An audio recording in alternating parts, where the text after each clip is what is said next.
இனிய வணக்கங்கள் அன்பு நண்பர்களே. மீண்டும் ஒரு புத்தம் புதிய நன்னாள் இறைமையின் வரமாக நமது தளத்தின் முதல் படிநிலையாக நேர்மறை சிந்தனைகளை நம்மிடையே விதைக்க இணைகின்றார் அன்பு தோழர் கற்பகவள்ளி அவர்களை அன்புடன் வரவேற்போம். நன்றி. அனைவருக்கும் வணக்கம். இப்பிரபஞ்ச வெளியில் நீக்கமற நிறைந்திருக்கும் பரம்பொருளே, உம்மை வணங்குகின்றோம். உந்தன் நலப்பரிய அன்பால் எங்களுக்கு கிடைத்திட்ட பெற்றோர்கள், வழிகாட்டிகள், உற்றார், உறவினர்கள், நண்பர்கள் மற்றும் ஒவ்வொரு உயிருள்ள ஆன்மாக்கள் மற்றும் உயிரற்ற பொருட்களுக்காகவும் மனம் நிறைந்த நன்றி.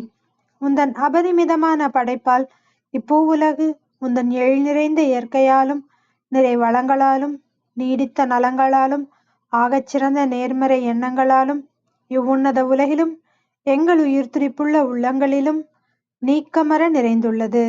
உந்தன் அளப்பரிய அன்பினாலும் அருளினாலும் ஆசீராலும் நாங்கள் ஒவ்வொருவரும் உயர்ந்த உன்னதமான வாழ்வியல் பயணத்தை நிறைவுடனும் நிம்மதியுடனும் அன்றாடம் மேற்கொண்டு வருகின்றோம், ஆகச்சிறந்த வழிகளில். இதனால் நாங்கள் இச்சமூகத்தின் இன்றியமையாதவர்கள் என்பதையும், சீரிய வழியில் பயணிக்கும் அளவிற்கு ஆக்கப்பூர்வமான வழிகளில் எங்களை அன்றாடம் புதுப்பித்து வருகின்றோம். உந்தன் ஒப்பற்ற வழி நடத்துதலுடன் சிறுதுளி பெருவெள்ளமாகும் என்பதைப் போல் நாங்களும் சிறுக சிறுக சாதனை துளிகளை கோர்த்து வருங்கால சரித்திரத்தை ஆக்கப்பூர்வமான முன்னெடுப்புகளால் அலங்கரிக்கும் வரம் தாரும். அனைவருக்கும் நன்றி, அனைத்திற்கும் நன்றி, ஆண்டவனுக்கும் நன்றி. நன்றிங்க அன்பு தோழர். நமது நிகழ்வின் அடுத்த படிநிலையாக நாம் ஒரு நிமிட தியானத்திற்குள் பயணிக்க இருக்கின்றோம். கண்களை மெலிதாக மூடிக்கொள்வோம், கரங்களை குவித்துக் கொள்வோம்.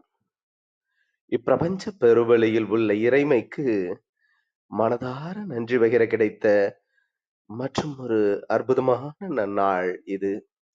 இப்பொழுது நாம் உச்சரிக்க இருக்கும் ஒவ்வொரு வார்த்தைகளுடன் நன்றி உணர்வினையும் கலந்து இறைமைக்கு சமர்ப்பிப்போம் அன்பின் காணிக்கையாய்.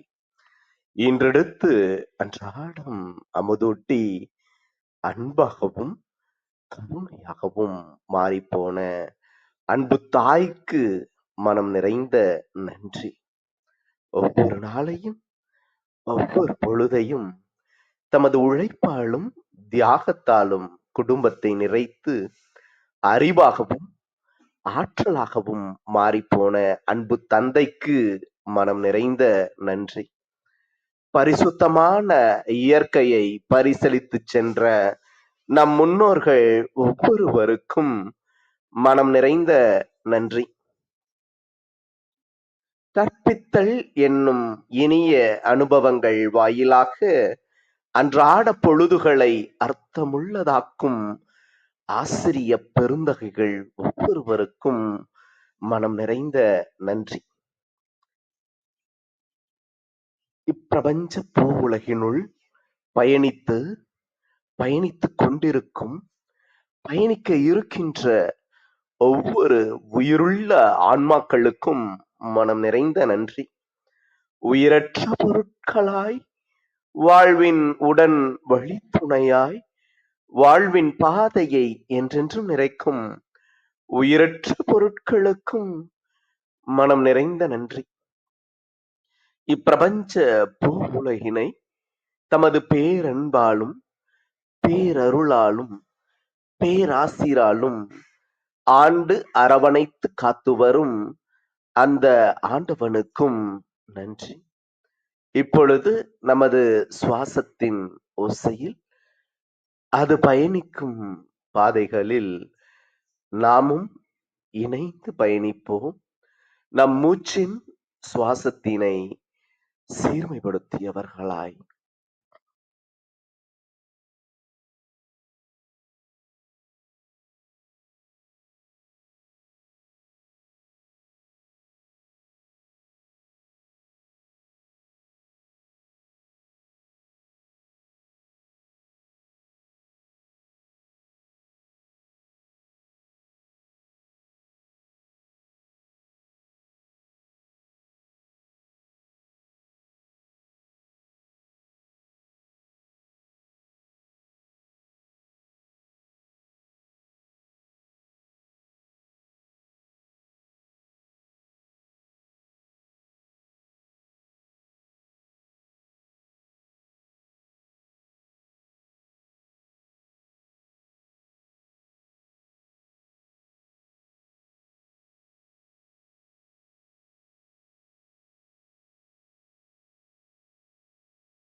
இப்பிரபஞ்ச பெருவெளியில் நீக்கமற நிறைந்திருக்கும் முடிவில்லா பரம்பொருளின் அன்போடும் அருளோடும் ஆசிரோடும் எங்கள் வாழ்வியல் சூழல் அன்றாடம் அர்த்தமுள்ள வகையில் சீருடனும் செம்மையுடனும் பண்பட்டு வருகின்றது.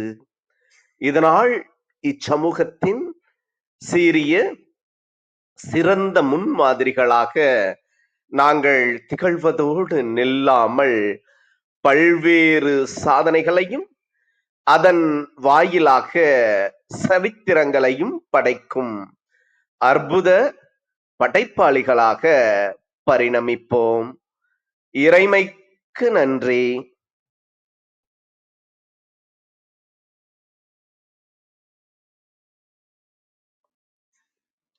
இனிய வணக்கங்கள் அன்பு நண்பர்களே.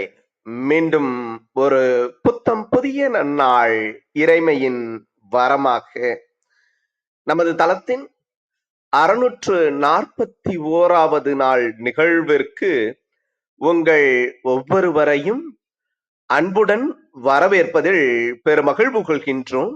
நாங்கள் இந்த நாள் உங்களுக்கு ஆக சிறந்த நன்னாளாக அமைந்திடவும் நீங்கள் அடியெடுத்து வைக்கும் ஒவ்வொரு முயற்சிகளும் உங்களுக்கு ஆக சிறந்த வெற்றிகளை பரிசளிக்கவும் அன்பின் வாழ்த்துக்களை பகிர்ந்து கொள்வதில் பெருமகிழ்வு கொள்கின்றோம்.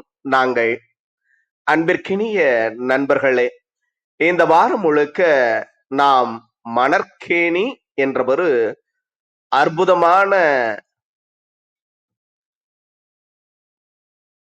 தொகுப்பின் கீழ் நமது சிந்தனைகளை செழுமைப்படுத்தி வருகின்றோம்.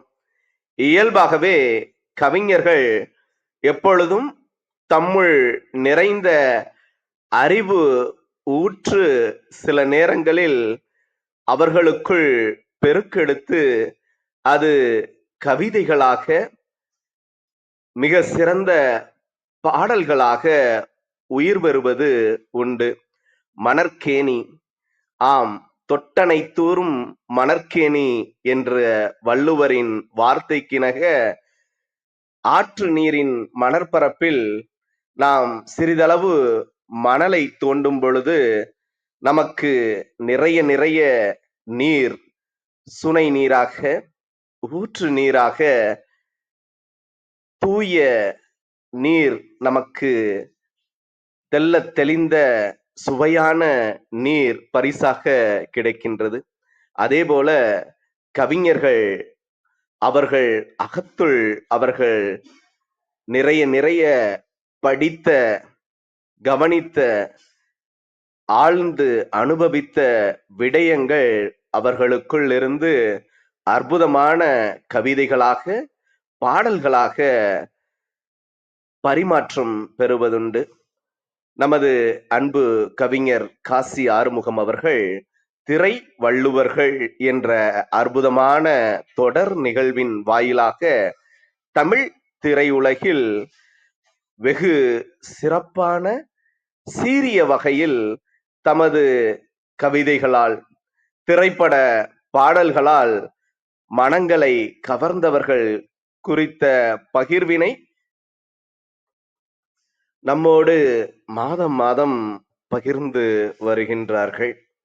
அவ்வகையில் இன்று காமு ஷெரீப் ஐயா அவர்களுடைய பாடல்கள் குறித்த பகிர்வினை நம்மோடு பகிர்ந்து கொள்ள இணைந்துள்ள தருணங்களுக்காக சொல்லரங்க சொந்தங்களாகிய உங்கள் ஒவ்வொருவரின் சார்பிலும் சரித்திரம் படைப்போம் தளம் அவரை இந்நிகழ்விற்கு வருக வருக வருக என வரவேற்பதில் பெருமகிழ்வு கொள்கின்றது. வாருங்கள், அடுத்த 50 நிமிடங்கள் அற்புதமான சிறப்புரையில் இணைவோம். நமது வாழ்வியல் புத்தகத்தில் புத்தம் புதிதாய் இன்று மலர்ந்துள்ள புதியதோர் பக்கத்தின் அழகியதோர் அத்தியாயத்தினை திரை வள்ளுவர்கள் என்ற தொடர் நிகழ்வின் அற்புதமான தொகுப்பில் கவிஞர் காமு ஷெரீப் அவர்களுடைய அற்புதமான சிந்தனைகளோடு இன்றைய நிகழ்வை நாம் கேட்டறிவோம். நமது வாழ்வியல் வழித்தடங்களை இன்னும் இன்னும் செழுமைப்படுத்துவோம். நன்றி.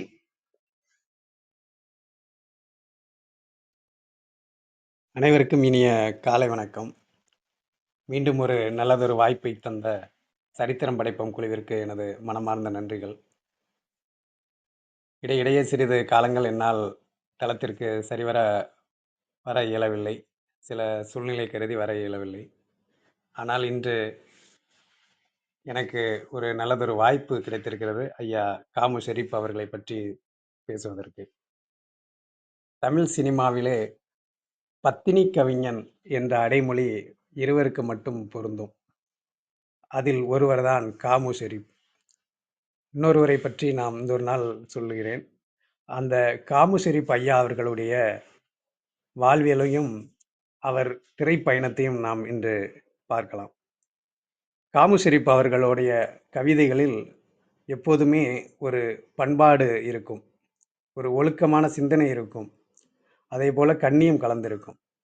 அவரை சொல்ல வேண்டுமென்றால் நாம் கண்ணிய கவி என்று சொல்லலாம், பத்தினி கவிஞர் என்று சொல்லலாம், பண்பாட்டு கவிஞன் என்றும் சொல்லலாம்.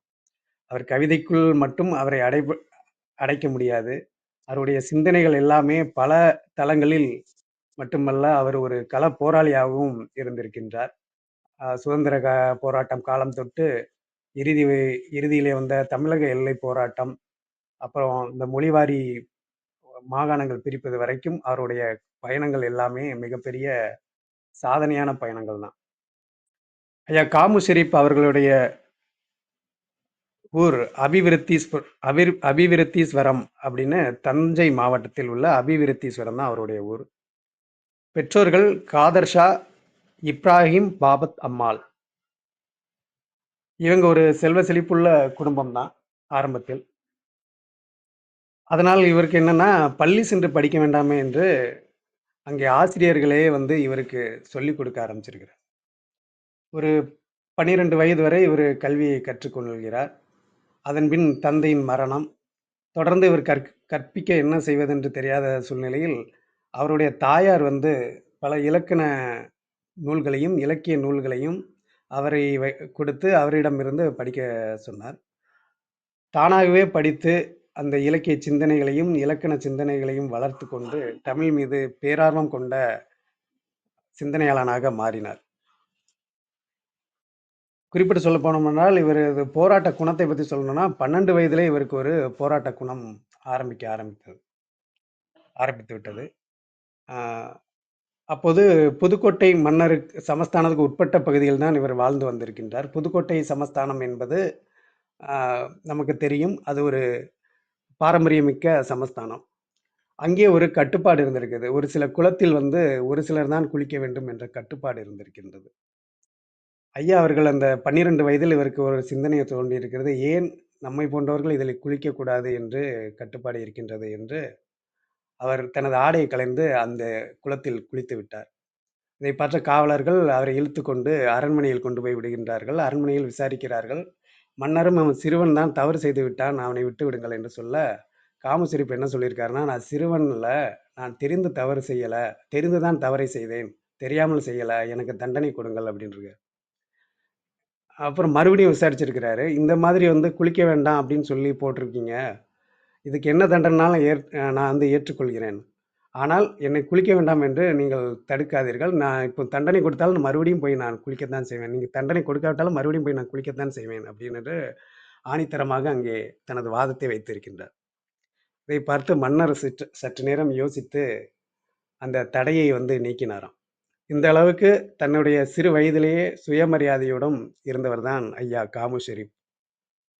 அதன் காரணமாகவே அவர் சுயமரியாதை இயக்கம் அப்புள்ள இளைஞர்கள் எல்லாம் கவர்ந்தது. அதிலே பயணித்து 1934 குடியரசு இதழில் இவருடைய கவிதையும் இடம்பெற்றுள்ளது. பெரியார் அவர்கள் நடத்திய அந்த குடியரசு இதழில் இவரது கவிதை முதலில் இடம்பெற்றுள்ளது. பின்பு தேசியத்தின் விடுதலையை நோக்கி நகர வேண்டிய சூழ்நிலை இருப்பதால் சுயமரியாதை இயக்கத்தில் இருந்து விடுபட்டு காங்கிரஸில் இணைந்து வெள்ளையனே வெளியேறு என்ற போராட்டத்திலும் கலந்து கொண்டு அங்கே கவித்துவமான பாடல்கள் பலவற்றை பாடுகிறார். அது ஆவேசமான பல பாடல்களை அங்கே இயற்றி பாடுகிறார். அதில் தான் வந்து இவரை பற்றிய அந்த சமூக சிந்தனை எல்லோரிடமும் எல்லோருக்கும் தெரிய வருகின்றது. அதன் பின் இவரது நாடகத்திற்காக பல தேசிய நலன் கருதிய நாடகத்திற்கு இவர் சென்று அங்கே பாடல்களும் வசனங்களும் எழுத ஆரம்பிக்கின்றார். அப்படி ஒரு நாடக கம்பெனியில் சேர்ந்தது தான் மாடர்ன் கம்பெனி. அப்போ மிகப்பெரிய பிரபலமான கம்பெனி. அப்போ உள்ள சினிமாவுக்கு வரவங்களுக்குலாம் மாடர்ன் கம்பெனிங்கிற ஒரு இடத்துல போய் நம்ம சினிமா எடுக்கணும், நாடகம் போடணும் அப்படிங்கிற ஒரு குறிக்கோள் இருக்கும். எல்லாத்துக்குமே வந்து ஒரு ஆசை என்னன்னா, சின்ன சின்ன நாடகத்தில் நடிச்சா கூட மாடர்ன் கம்பெனி நாடகத்தில் ஒரு நாடகத்தில் நடிக்கணும் அப்படிங்கிற ஒரு ஆசை அப்போது இருந்த காலகட்டம். அப்போ மாடர்ன் கம்பெனிக்காரர்களை இவர் கொண்டு போய் தனது படங்களுக்கும் நாடகங்களுக்கும் எழுத்தாளராகவும் கவிஞராகவும் வைத்துக் கொண்டார்கள். அதோடு மட்டும் இல்லாமல் அண்ணாவின் சந்திரமோகன் என்ற நாடகம் அப்போ மிக பிரபலம் அடைந்தது. அதற்கு காரணம் இவருடைய அந்த ஆரம்ப பாடல் திருநாடே என்று தொடங்குகின்ற அந்த ஆரம்ப பாடல் தான் அனைவர் மனதையும் கவர்ந்தது. அதனாலே அந்த நாடகமும் மிகப்பெரிய புகழ் பெற்றது. அதேபோல கொலம்பியா கிராமபோன் நிறுவனம் இவருடைய பாடல்களை எழுதி வெளியிட்டது, இசையமைத்து வெளியிட்டது. அதிலும் ஒரு பணியை இவர் செய்து வந்திருந்தார். இப்படி இவருடைய ஆரம்பகால பயணங்கள் இருந்தாலும் மாடர்ன் தியேட்டர் எடுக்கின்ற ஒரு படத்தில் மாயாவதிங்கிற படத்தில் முதலில் இவர் பாடல் எழுதுகிறார். அந்த பாடல் வந்து அல்லியின் வெண்ணிலா வந்தது போல அப்படிங்கிற ஒரு சந்தத்தில் ஆரம்பிக்கும். அது டி.ஆர். மகாலிங்கம் கதாநாயகனாக நடித்த படம். அதிலே பெண் குரலிலே வந்து அந்த பாடல் வரும். அதுதான் அவர் முதலில் எழுதிய பாடல். அதன்பின் பல பாடல்கள் அவருக்கு வருகின்றது. அதேபோல இவர் தனது நண்பர் மற்றும் தனது சீடன் என்று சொல்லலாம் மருதகாசி அவர்களை அதே மாடர்ன் தியேட்டருக்கும் அறிமுகப்படுத்தி வைக்கிறார். மருதகாசி அவர்களோடு இணைந்தே பல பாடல்கள் அவர் எழுதுகிறார். ஆனால் பெயர் போடும்போது மருதகாசியின் பெயரே போட்டு விடுங்கள் என்று தன்னுடைய அடக்கத்தையும் அங்கே காமிக்கின்றார். ஏன்னா தான் என்னதான் அதற்கு பங்களிப்பு இருந்தாலும் இருவரும் அந்த காலத்தில் வந்து ஒரு சில பாடல்கள்லாம் வந்து 2 பேரும் சேர்ந்து எழுதுங்க அப்படின்னு வந்து கொடுத்துருவாங்க. அதில் இவர் ஒரு சில வார்த்தைகள் போட்டால் கூட பாடல் போடும்போது அங்கே யார் சீனியரோ அவரோட பேரை தான் போடுறது வழக்கம். ஆனால் இங்கே எடுத்துக்கிட்டிங்கன்னா மருதகாசியை விட ஷெரீப் அவர்கள் தான் வயதில் மூத்தவர். அவருடைய வழிகாட்டுதல் தான் மருதகாசியும் அந்த மாடர்ன் தியேட்டருக்கு வந்திருக்கிறார். ஆனாலும் மருதகாசின் அவர்கள் பேரை போடுங்க, ஏன்னா அவர் தான் வளர்ந்து வரணும் அப்படிங்கிறது இவரோட விருப்பமாக இருந்திருக்கு. அது மட்டுமல்ல, கலைஞர் கருணாநிதி அவர்களை சினிமாவிற்கு, அந்த மாடர்ன் சினிமாவிற்கு அறிமுகப்படுத்தி வைத்தவரும் நம்ம காமு ஷெரீப் ஐயா அவர்கள் தான். மந்திரிக்குமாரி என்கிற படம் அப்பொழுது மாடர்ன் தியேட்டர் அவர்கள் எடுத்துக்கொண்டிருக்கும் நேரம் அங்கே கலைஞரை பற்றி இவர் சொல்கிறாரு. அங்கே வந்து வசனம் எழுதணும், வசனம் எழுதுனா நல்லா இருக்கும், நான் ஏற்கனவே பார்த்துருக்குறேன், அவர் கோயம்புத்தூரில் ஒரு கம்பெனியில் வேலை பார்த்துட்டு இருக்கிறாரு, அவர் இங்கே கூப்பிட்டு வந்து நம்ம அவரை வந்து வசனகர்த்தாவாக வைக்கலாம் அப்படின்னு இருக்காரு. உடனே வந்து மாடர்ன் தியேட்டரும் ஒத்துக்கொள்ளலை. அவங்க என்ன பண்ணுறாங்கன்னா, முதலில் வந்து மாடர்ன் தியேட்டர் அவர்களுடைய சண்டமாரதம்ங்கிற ஒரு பத்திரிகை வெளியே வருது. அந்த பத்திரிகையோட ஆசிரியராக கண்ணதாசன் இருக்கிறார். அப்போ நீங்கள் என்ன பண்ணுங்க, கண்ணதாசனோட இணைந்து அந்த பத்திரிகை ஆசிரியராக அவரை பண்ண சொல்லலாம் அப்படின்னு சொல்லிட்டு அந்த பத்திரிகை ஆசிரியராக முதலில் கலைஞர் அவர்களும் வருகிறார்கள். இருவரும் கண்ணதாசனும் வந்து நான் கலைஞரை பற்றி ரொம்ப கேள்விப்பட்டிருக்கேன், அப்பொழுது கருணாநிதி என்று தான் சொல்வார்கள், கருணாநிதி பற்றி நான் ரொம்ப கேள்விப்பட்டிருக்கேன், அவரை வர சொல்லுங்க, வந்து நாம் இந்த பத்திரிகையே வந்து அவர் எடுத்து அதில் தலைமை ஆசிரியர் கூட இருக்கட்டும் அப்படிங்கிற மாதிரி சொல்லி அவர் கூப்பிட்டு வராங்க. அப்போ அதில் ஆசிரியராக இருந்தாலும் இந்த மந்திரிக்குமாரி படத்திலே வந்து வசனம் வந்து இவர் தான் எழுத வேண்டும் என்று தீர்மானித்து கலைஞர் கருணாநிதி அவர்களையும் மந்திரிக்குமாரி படத்திலே வசனம் எழுதுவதற்கும் அந்த கதை விடையும் திரைக்கதை எழுதுவதற்கும் அங்கே அழைத்து கொண்டு வருகிறார்கள். இப்போ மந்திரிக்குமாரி படத்தில் வந்து வசனம் எழுதிட்டு இந்த படத்துக்கு யாரை நாயகனா போட்டால் பொருத்தமாக இருக்கும் அப்படின்னு கேட்குறாங்க. ஏற்கனவே வந்து கலைஞர் கருணாநிதி அவர்கள் வந்து எம்ஜிஆர் கூட வந்து பணியாற்றியிருக்கிறாரு, எம்ஜிஆரோட சிறப்பு அவருக்கு தெரியும். அப்போ மந்திரிக்குமாரி படத்தில் எம்ஜிஆரே போட்டுடலாம் அப்படின்னு சொல்கிறாங்க. அதுக்கு வந்து காமு ஷெரீப்கிட்ட சொல்கிறாரு. காமு ஷெரீப்பும் வந்து சரி எம்ஜிஆரை போடலாம் அப்படின்ட்டு எம்ஜிஆர் அந்த சிபாரிசை கொண்டு போய் மாடர்ன் தியேட்டர்னு சொல்லி எம்ஜிஆரையும் அந்த படத்தில் இணைத்துக் கொள்கிறார்கள். படம் வந்து உங்களுக்கு தெரியும். அந்த மந்திரி குமாரிங்கிற படம் மிகப்பெரிய வெற்றி பெற்ற படம். அதில 2 பாடல்கள் வரும். 2 பாடல்களும் மருதகாசி அவர்கள் பெயர் போட்டிருக்கும். "வாராய் நீ வாராய்" அப்படிங்கிற அந்த பாடல். ஏற்கனவே நம்ம அந்த தளத்தில பதிவு செய்திருப்போம். அந்த பாடலுக்கு மிகப்பெரிய உறுதுணையாக இருந்தவர் வந்து ஐயா காமு ஷெரீப் அவர்கள் தான். பாடல் என்னதான் தன்னுடைய பங்களிப்பு இருந்தாலும், மருதகாசி அவர்களுடைய பெயரே போட்டுருங்க அப்படின்னு சொல்லிட்டு அந்த பாடல். அதோடு மட்டும் இல்லாமல் இன்னொரு பாடல்லையும் அவருடைய பேர் இல்லாம மருதகாசி அவர்களுடைய பேர போட சொல்லிட்டாரு. இதுதான் ஆரம்ப கட்டத்தில் அவருங்க அப்படியே வராங்க. திரைப்பயணத்திலே கடந்து வருகின்றார். அதேபோல இவருடைய பாடல்கள் தத்துவ பாடல்கள் எல்லாமே எனது பாடலுக்கு முன்னோடியாக இருந்தது அப்படின்னு சொல்லி கண்ணதாசன் அவர்களே சொல்லியிருக்கிறார். ஏன்னா எனக்கு பாடல்கள் முன்னோடியா இருக்கிறது வந்து காமு ஷெரீப் அவர்கள் தான் அப்படின்ட்டு. அது மட்டும் இல்ல, காமு ஷெரீப் அவர்கள் வந்து அனைத்து திரைப்பட ஆசிரியர்களுக்கும் ஒரு முன்னோடினா அவர்தான் அப்படின்னு சொல்லலாம் அப்படிங்கிறாரு.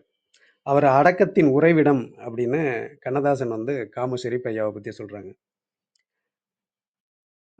இன்னொரு ஒரு முக்கியமான சம்பவம் என்னன்னா, 5ஆம் உலக தமிழ் மாநாட்டில் இவர் எழுதிய தமிழ் பாடல் ஒன்று அப்போது அங்கே வெளியிடப்பட்டது.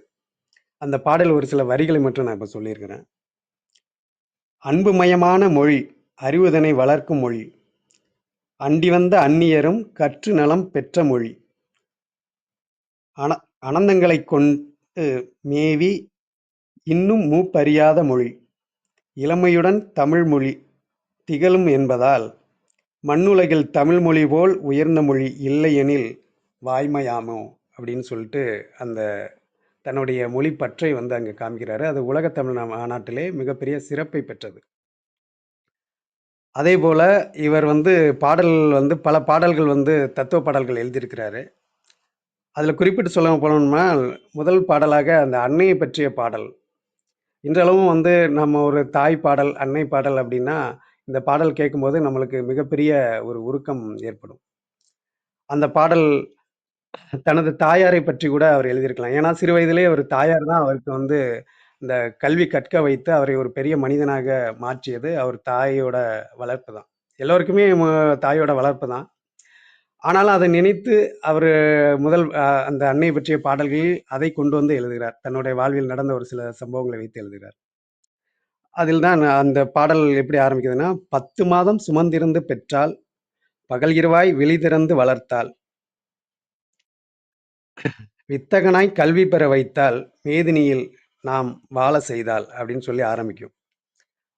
அதுக்கப்புறம் தான் அந்த பல்லவி வருது. "அன்னையைப் போல் ஒரு தெய்வமில்லை, அவள் அடிதொழ மறப்பவர் மனிதனில்லை" அப்படின்ட்டு. அதாவது அன்னையை வந்து நம்ம எப்படி போற்ற வேண்டும் அப்படிங்கிறது அந்த பாடல் ஒரு முத்தாய்ப்பான பாடலா இருக்கும்.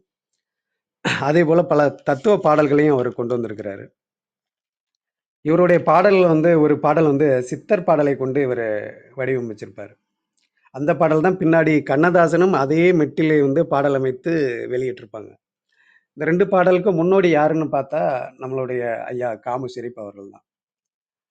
அந்த பாடல் தான், "இருக்கும் இடத்தை விட்டு இல்லாத இடத்திலெல்லாம் விருப்புடனே தேடிடுவார் ஞானத் தங்கமே" அப்படின்னு ஒரு பாடல் வரும். இந்த பாடல் வந்து சித்தருடைய பாடல்களை மையமாக கொண்டு எடுக்கப்பட்ட பாடல். இதே பாடலை போன்ற ஒரு பாணியில் கண்ணதாசன் அவர்கள் வந்து திருவருட் செல்வர் படத்திலயும் வச்சிருப்பாரு. அப்புறம் இன்னொரு பாடல் வந்து "பணம் பந்தியிலே" அப்படிங்கிற படத்துல வரும் பாட்டு. "பணம் பந்தியிலே குணம் குப்பையிலே, இதை அறிந்திடாத எவரும் மனிதனில்லே மனிதனில்லே" அப்படின்ட்டு ஒரு பாடல் வரும். அதுவும் ஐயா அவர்கள் எழுதின பாடல் தான். அப்புறம் மாங்கல்யம் படத்துல வந்து, "பொன்னான வாழ்வு மண்ணாகி போனா துயரம் நிலைதானா, உலகம் இதுதானா" அப்படிங்கிற ஒரு பாடல் வரும். அதுல ஒரு வரிகள் வரும். "காமுகர் வந்தாலும் கடும்பசி சூழ்ந்தாலும் கற்பு நிலை மாறாதே, ஏமாற நேர்ந்தாலும் தற்கொலை பாதையில் என்றென்றும் செல்லாதே மனமே என்றென்றும் செல்லாதே" அப்படிங்கிற ஒரு பாடல் வரிகளும் அந்த பாடல்ல வரும். அதே மாரி இன்னொரு பாடல் அவருடைய அருமையான பாடலா இருக்கும். அது எல்லோருக்கும் வந்து முணுமுணுத்திருப்பாங்க. அது இந்த உலகம் வந்து எப்படி இருக்குது? நம்ம எப்படி வாழ்ந்தாலும் நம்மள வந்து இந்த உலகம் வந்து குறை சொல்ல தான் செய்யும். அதற்காக நம்ம வந்து மாத்திக்கிட்டே இருக்க முடியாது. அதனால நம்ம வழியில நம்ம போயிட்டு தான் இருக்கணும். அப்படிங்கிறதுக்காக அந்த பாடல் வரும். வாழ்ந்தாலும் ஏசும், தாழ்ந்தாலும் ஏசும், வையகம் இதுதானடா அப்படின்ட்டு அந்த பாடல் ஆரம்பிக்கும். அதுல வர்ற வரிகள்ல ஒரு சில வரிகள்ல, வாழ்ந்தாரைக் கண்டால் மனதுக்குள் வெறுக்கும், வீழ்ந்தாரைக் கண்டால் வாய்விட்டுச் சிரிக்கும், இல்லாதவன் கேட்டால் ஏளனம் செய்யும், இருப்பவன் கேட்டால் நடிக்கிறான் என்ன மறுக்கும் அப்படிங்கிற அந்த பாடல் வரிகளும் வரும். இப்படி இவருடைய தத்துவ பாடல்கள் எல்லாமே வந்து நமக்கு கேட்கும்போது, நம்முடைய வாழ்வியலுக்கும் வந்து எக்காலத்துக்கும் பொருந்தக்கூடிய ஒரு பாடல்களா இருக்கும். அதே மாரி இவருடைய காதல் பாடல்கள எடுத்துக்கிட்டீங்கன்னா, மிகுந்த கண்ணியத்தோடு காதலை சொன்ன கவிஞன் அவர். காதல்ல சரசம் இருக்கக்கூடாது அப்படிங்கிறாரு. அதாவது காதல் வந்து நம்ம சங்க இலக்கியத்திலே பார்த்த அந்த காதலை ஒ ஒப்பானதாக இருக்க வேண்டும். காதல் என்பது தமிழர் மரபில் அது ஒரு ஒழுக்கமாக பின்பற்றி வந்த ஒரு மரபு தமிழர் மரபு. அதனால தான் வந்து 5 திணைகளுக்கும் அந்த தலைவன் தலைவிக்கும் உள்ள அந்த அ உறவுகளை வந்து நாம ஒழுக்கமாக கொண்டு வந்திருப்போம். அத் அதை பின்பற்றி தான் இவருடைய பாடல் வரிகளும் இருக்கும்.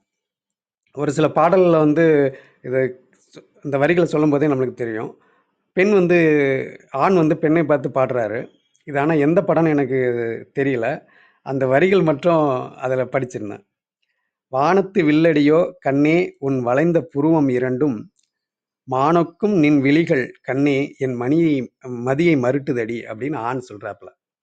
ஆண் வந்து பெண்ணுகிட்ட வந்து தன்னுடைய நீ வந்து உன்னோட விழி இப்படி இருக்கு அப்படி இப்படின்னு அழக பத்தி சொல்றாரு. அதுக்கு அந்த பெண் என்ன சொல்றா, "தேனொக்கும் பேச்சழகா உன் சொல்லால் செவிகள் குளிர்ந்ததடா.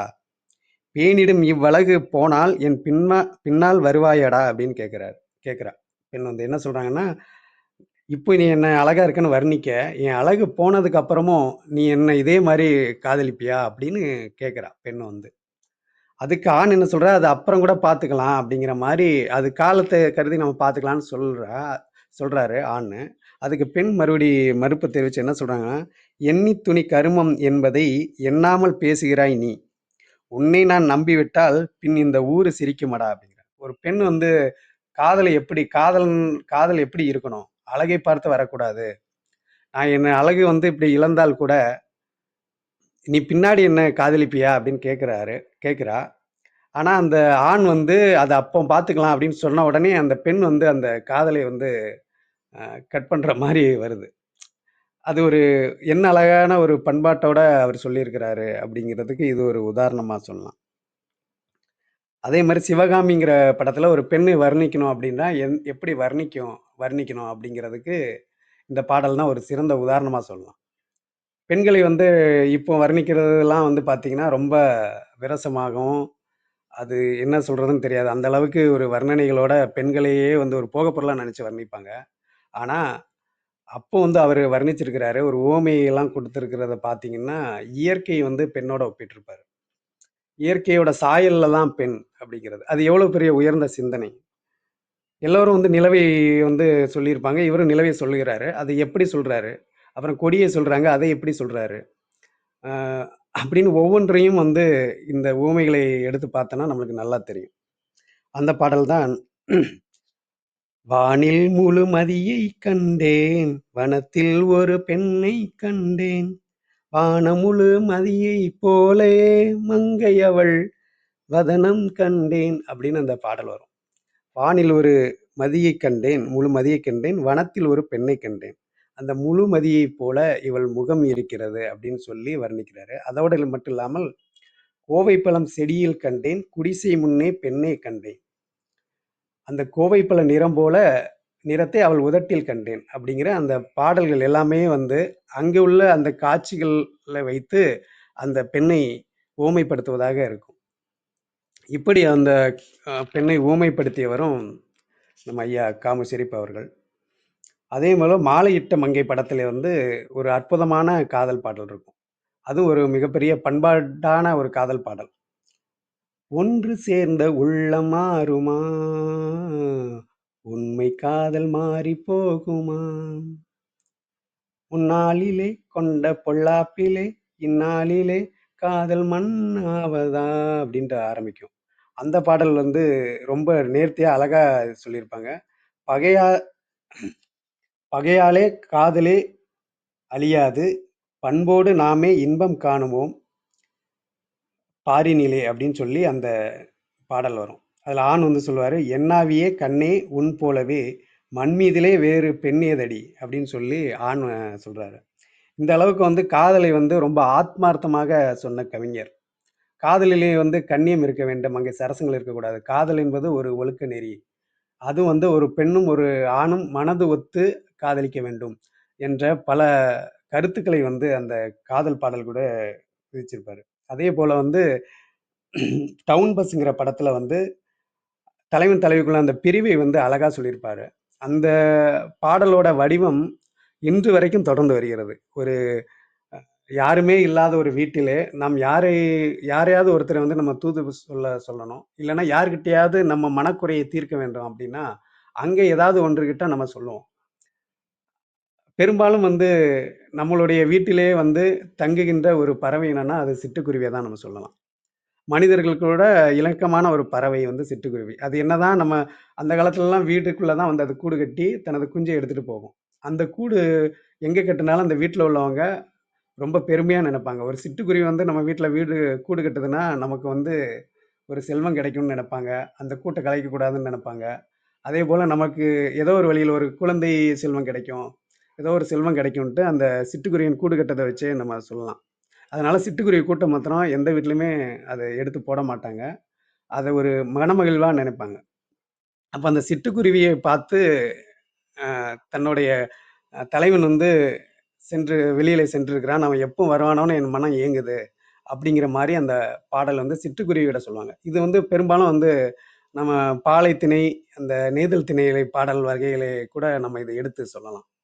அந்த அளவுக்காக தலைவனுக்காக காத்திருக்கும்போது, அந்த பாடலை பாடுற மாரி இருக்கும். சிட்டுக்குருவி சிட்டுக்குருவி சேதி தெரியுமா? என்னை விட்டு பிரிந்து போன கணவன் வீடு திரும்பல அப்படிங்கிற அந்த பாடல் வரி வரும். அதுல வந்து இப்போ ஒரு பாடல் வந்து உங்களுக்கு நினைவுக்கு வரலாம். அந்த பாடல் இந்த பாடலை தழுவி தான் அந்த பாடல் வந்திருக்குமோன்னு எனக்கு ஒரு சந்தேகம் கூட உண்டு. அதுதான் தலையை வாரி பூ முடிச்சேன் வாடி வதங்குது. தெருவில் வந்து நின்று நின்று காலும் கடுக்குது. வழியை பார்த்து பார்த்து கண்ணும் நோவுது. அவர் வந்தால் பேச நிறைய செய்தி இருக்குது அப்படிங்கிற அந்த பாடல் வரிகள் வரும். அது இப்போ வந்து தாமரை அவர்கள் எழுதியிருப்பாங்க. மல்லிப்பூ வச்சி வச்சி வாடுது அப்படிங்கிற அந்த பாடல் வரிகள் வரும். அது வந்து ஒரு தலைவனுக்கான ஒரு ஏக்கமா இருக்கும். அதே போல இந்த தூது பாடல்கள் வந்து பலவற்றை பல கவிஞர்கள் எடுத்து கையாண்டிருக்கிறார். இப்போ ஒரு பிரிவு இருக்கும்போது, ஒரு தலைவன் தலைவியினையோ, தலைவி தலைவனினையோ பாடும்போது, அங்குள்ள ஏதாவது ஒரு பொருள பார்த்து பாடுவாங்க. அதேபோல ரோஜா படத்துல வந்து காஷ்மீர்ல அந்த தீவிரவாதிகளால கைது செய்யப்பட்டு அடைக்கப்பட்ட கணவன் வந்து ஒரு தூது பாடலை வைரமுத்து அவர்கள் வச்சிருப்பாரு. இந்த மாரி இந்த தூது பாடல்களுக்கெல்லாம் முன்னோடியான தூது பாடல் கூட இந்த சிட்டுக்குருவி பாடல சொல்லலாம். அந்த அளவுக்கு இதுல அந்த பாடல் இருக்கும். அதேபோல இன்னொரு முத்தாய்ப்பான ஒரு பாடல்னு ஒண்ணு சொன்னா, எல்லோர் மனதிலும் வந்து அந்த குடிகொண்ட ஒரு பாடலாக சொல்லலாம். ஒரு பாடல். அது ஐயா ராமச்சந்திரன் ஐயா அவர்கள் பாடுனா சிறப்பா இருக்கும் அந்த பாடல இப்போது. அந்த பாடல் நான் சொல்றத விட ஐயா ராமச்சந்திரன் ஐயா இப்போ பாட முடியுங்களா?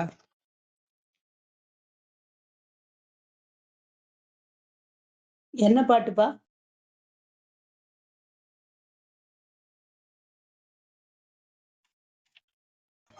ஐயா என்ன ஐயா அதை பாடுறீங்க?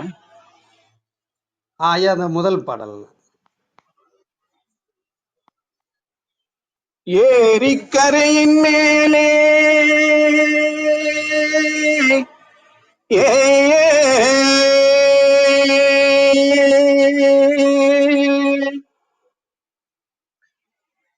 ஏரிக்கரையின் மேலே போறவளே பெண்மையிலே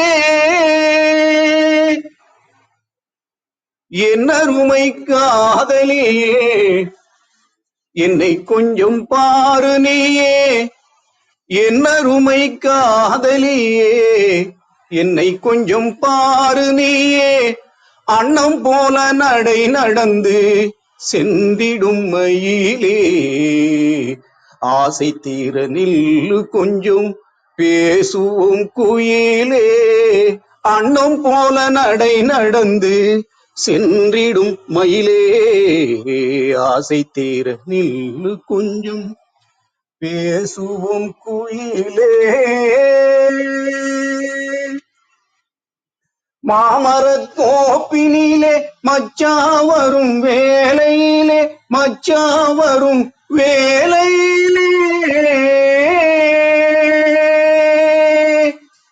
மாமரத் தோப்பினிலே மச்சா வரும் வேலையிலே கோபம் கொண்ட மானை போலே ஓடலாமோ பெண்மையிலே கோபம் கொண்ட மானை போலே ஓடலாமோ பெண்மையிலே அன்னம் போல நடை நடந்து சென்றிடும் மயிலே ஆசை தீர நில்லு கொஞ்சம் பேசுவோம் குயிலே அன்னம் போல நடை நடந்து சென்றிடும் மயிலே ஆசை தீர நில்லு கொஞ்சம் பேசுவோம் குயிலே.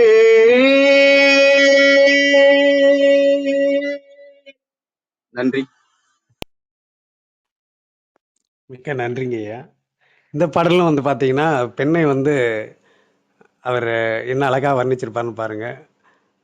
நடையில் வந்து அன்னம், அழகில் மயில், குரலில் குயில் அப்படின்ட்டு அந்த ஒரு வரிக்குள்ளே எல்லாத்தையும் பெண்களை கொண்டு வந்து இது பண்ணியிருப்பாரு. அதுவும் வந்து நாயகன் வந்து பெண்மை கிட்ட வந்து யாசகம் கேட்பது போல அந்த பாடல் இருக்கும். அவனை வந்து ஆதிக்கத்தோட கேட்காம ஒரு யாசகமா கேட்குற மாதிரி, ஒரு அவருடைய அன்பை வந்து கேட்குற மாதிரி ஒரு பாடல் இருக்கு.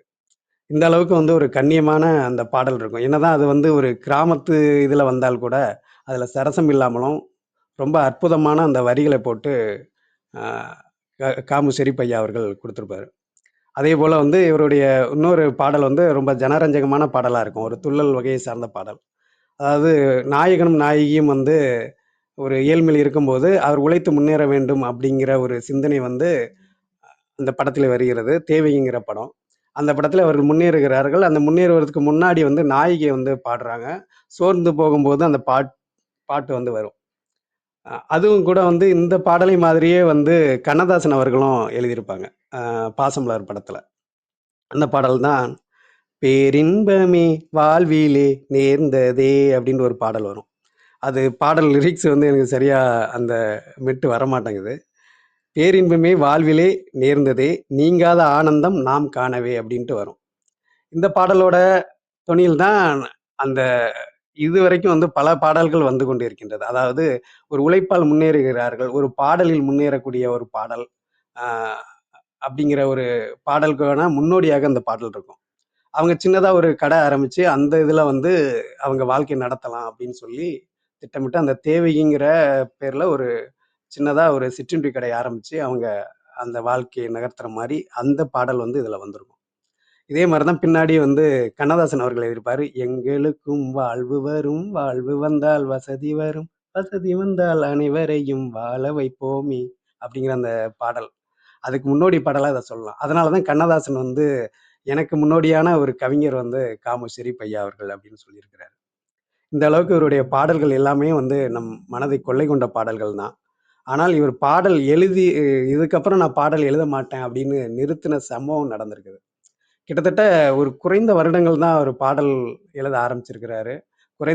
குறைந்த பாடல்களை தான் எழுதியிருக்கிறாரு. ஆனா அவருடைய பாடல்கள் அனைத்துமே வந்து ஒரு தனித்துவமானது தான். அதுல எந்த விதமான ஒரு கொள்கை பிடிப்பு இல்லாத பாடலாக எந்த பாடலும் இருக்காது. வெறுமனே எழுதிட்டு போகணுன்ட்டு எழுதல. அதுல ஒரு பொருள் இருக்க வேண்டும் அப்படின்னு எழுதிய பாடல்கள் தான் இவை அனைத்தும். ஆனாலும் இனி பாடல்களை நான் வந்து சினிமா பாடலே படைக்கக்கூடாது அப்படின்னு ஒரு முடிவெடுத்தவரும் இவர் தான். அதனால தான் இவரை வந்து பிழைக்க தெரியாத மனிதன் கூட பல பேர் சொல்லியிருக்காங்க.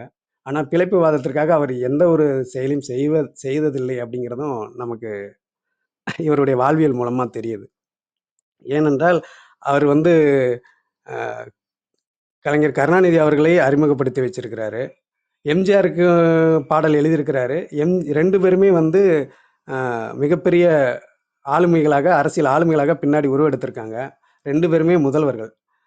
ஆனா, இவர் வந்து வறுமையான வாழ்க்கைய தான் பிற்காலத்தில் வாழ்ந்திருக்காரு. ஆரம்பத்தில் அவரு செல்வ செழிப்பான குடும்பத்தில் பிறந்தாலும், தன்னுடைய மொத்தம் 12 குழந்தைகள். அதில் 9 குழந்தைகள் வந்து இவருடைய குழந்தைகள், 3 குழந்தைகள் வளர்ப்பு குழந்தைகள். அந்த வளர்ப்பு குழந்தைகளுக்கு பின்னாடியும் ஒரு மிகப்பெரிய மனிதநேயமும் இருக்கு. இப்படி இந்த 12 குழந்தைகளுக்கும் வளர்த்து, அவர்களுக்கு தனது சொத்தை பிரித்து குடுத்தால் கூட, இறுதி காலகட்டத்தில அவர் வாடகையில் தான் வாழ்ந்து வந்தார். அன்றைய காலகட்டத்தில் கூட அவருக்கு நெருக்கமானவர்கள் தான் முதல்வராக இருக்கின்றார்கள். ஆனால் எல்லாரும் வந்து என்ன சொல்றாங்க, "நீங்க வந்து வாடகை வீட்ல இருக்கீங்க. உங்கள்ட்ட நீங்க போய் கேட்டா உடனே உங்களுக்கு ஒரு வீடு தருவேன். நீங்க வந்து ஏன் கேட்க மாட்டேன்றீங்க?" அப்ப என்னன்னா, நம்ம சொன்ன உடனே வீடு குடுக்க முடியாது. அவரு ஏதாவது ஒரு மனு மாரி குடுத்தா தான் குடுக்க முடியும். ஆனா இவரு என்ன சொல்றாருன்னா, "எல்லாம் வல்ல இறைவனைத் தவிர நான் வேற யாரிடமும் நான் கையேந்த மாட்டேன்." அப்படின்னு அவர் சொல்றாரு. அவர் சொல்லி அந்த வீடு எனக்கு எதுவுமே தேவையில்ல. நான் வாடகையில கழித்துக் கொள்வேன். அதுக்கு வந்து இறைவன் எனக்கு வந்து சக்திய குடுப்பாரு அப்படின்னு சொல்றாரு. அதேபோல வந்து எம்ஜிஆர் அவரிடம் போயிட்டு எம்ஜிஆர் அவர்கள் வந்து வீட்டுக்கு பலமுறை கூப்பிட்டுருக்கிறாரு. அப்பவும் வந்துட்டு என்ன சொல்லியிருக்கிறாரு காமு ஷெரீப் வந்து, "நான் ராமாவரத்துக்கு போகாவரம் வாங்கி வந்தவன்" அப்படின்னு சொல்லி தன்னுடைய கவிதையிலேயே வந்து அத சொல்லி அனுப்பிச்சிருக்கிறாராம்.